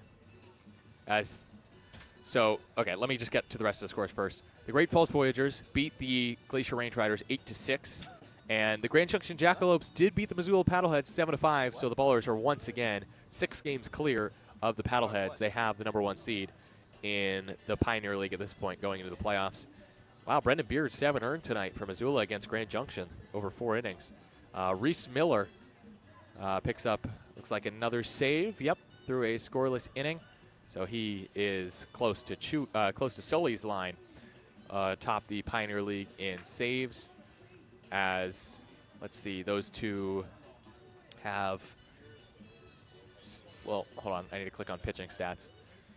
16 saves each, wow. So Reese Miller has caught Sully. They are joint leaders atop the Pioneer League in saves as of tonight. More scores from around the Pioneer League. Let's see, what else do I have? Okay, so the Boise Hawks beat the Chuckers in a knockout round earlier today in game 1 of a doubleheader. And then these two played a knockout round again. And who won this knockout round? Let's see. The Chuckers and the Hawks. Come on, come on, come on. What do we got? What do we got? Did the Hawks pull it out again? Still waiting, still watching flow. Yes? Oh, no? Is it just short? The Chuckers win? Wow. Yes, the Chuckers win. Thank you to Garrett Jones for that commentary on Flow Sports. So they split the doubleheader today. The Chuckers and the Hawks each win a knockout round, which means the Chuckers have pulled ahead in the Pioneer League. The Chuckers are now the team in 3rd place over the Ogden Raptors, and Yuba Sutter is in 5th. Scores from Major League Baseball today: Yankees beat the Nationals 11-2. Guardians beat the Rays 4-3 in 10 innings. The Braves beat the Marlins 12-11. Mariners hold on to beat the Padres 4-3. Andres Munoz with his 31st save. Red Sox come back in the 9th to beat the Orioles 3-2. The Blue Jays walk off after trailing the Twins 8-6 in the 9th. Trailing the Twins 8-6. They score 3 in the bottom of the 8th to win 9-8 in Toronto. They did not walk it off. Mets blank the Phillies 6-0. Royals beat the White Sox 12-1. Diamondbacks beat the Brewers 3-2. I can close the crowd mic then. Thank you so much. The Pirates beat the Cardinals 2-1. Rangers destroy the Angels 20-3 in Arlington. Astros shut out the Rockies 4-0. Dodgers 5-1 over the Reds. And your final 2 scores: the Giants beat the Cubs 12-3, and the A's blank the Tigers 7-0. Those are your scores from around the majors and from around the Pioneer League. As the score here, one more time, from Marysville, 14-3, Ballers win. And Gabe Tanner throws the first complete game win in Oakland Ballers history. Well, that does it for today's broadcast here from Marysville, California. Our final score: Ballers 14, High Wheelers 3, a final in 9 innings. Big thanks to those who helped make the broadcast possible, including Ballers co-founders Paul Friedman and Brian Carmel, Ballers Assistant General Manager Tyler Peterson, Brendan Colthurst, and Chris Dorr back in our 860 AM The Answer studios. Also, big thanks to you, the listener, and we'll have more baseball coming up. Our coverage of Thursday's Game 3 of the 6-game set will start at 7 p.m. pack time on 860 AM The Answer and on YouTube. We hope that you can join us. Again, our final score, Oakland 14, Yuba Sutter 3, Gabe Tanner twirls a complete game. I'm Devon Cullen saying so long and thanks for listening to Oakland Baseball on 860 AM. The Answer.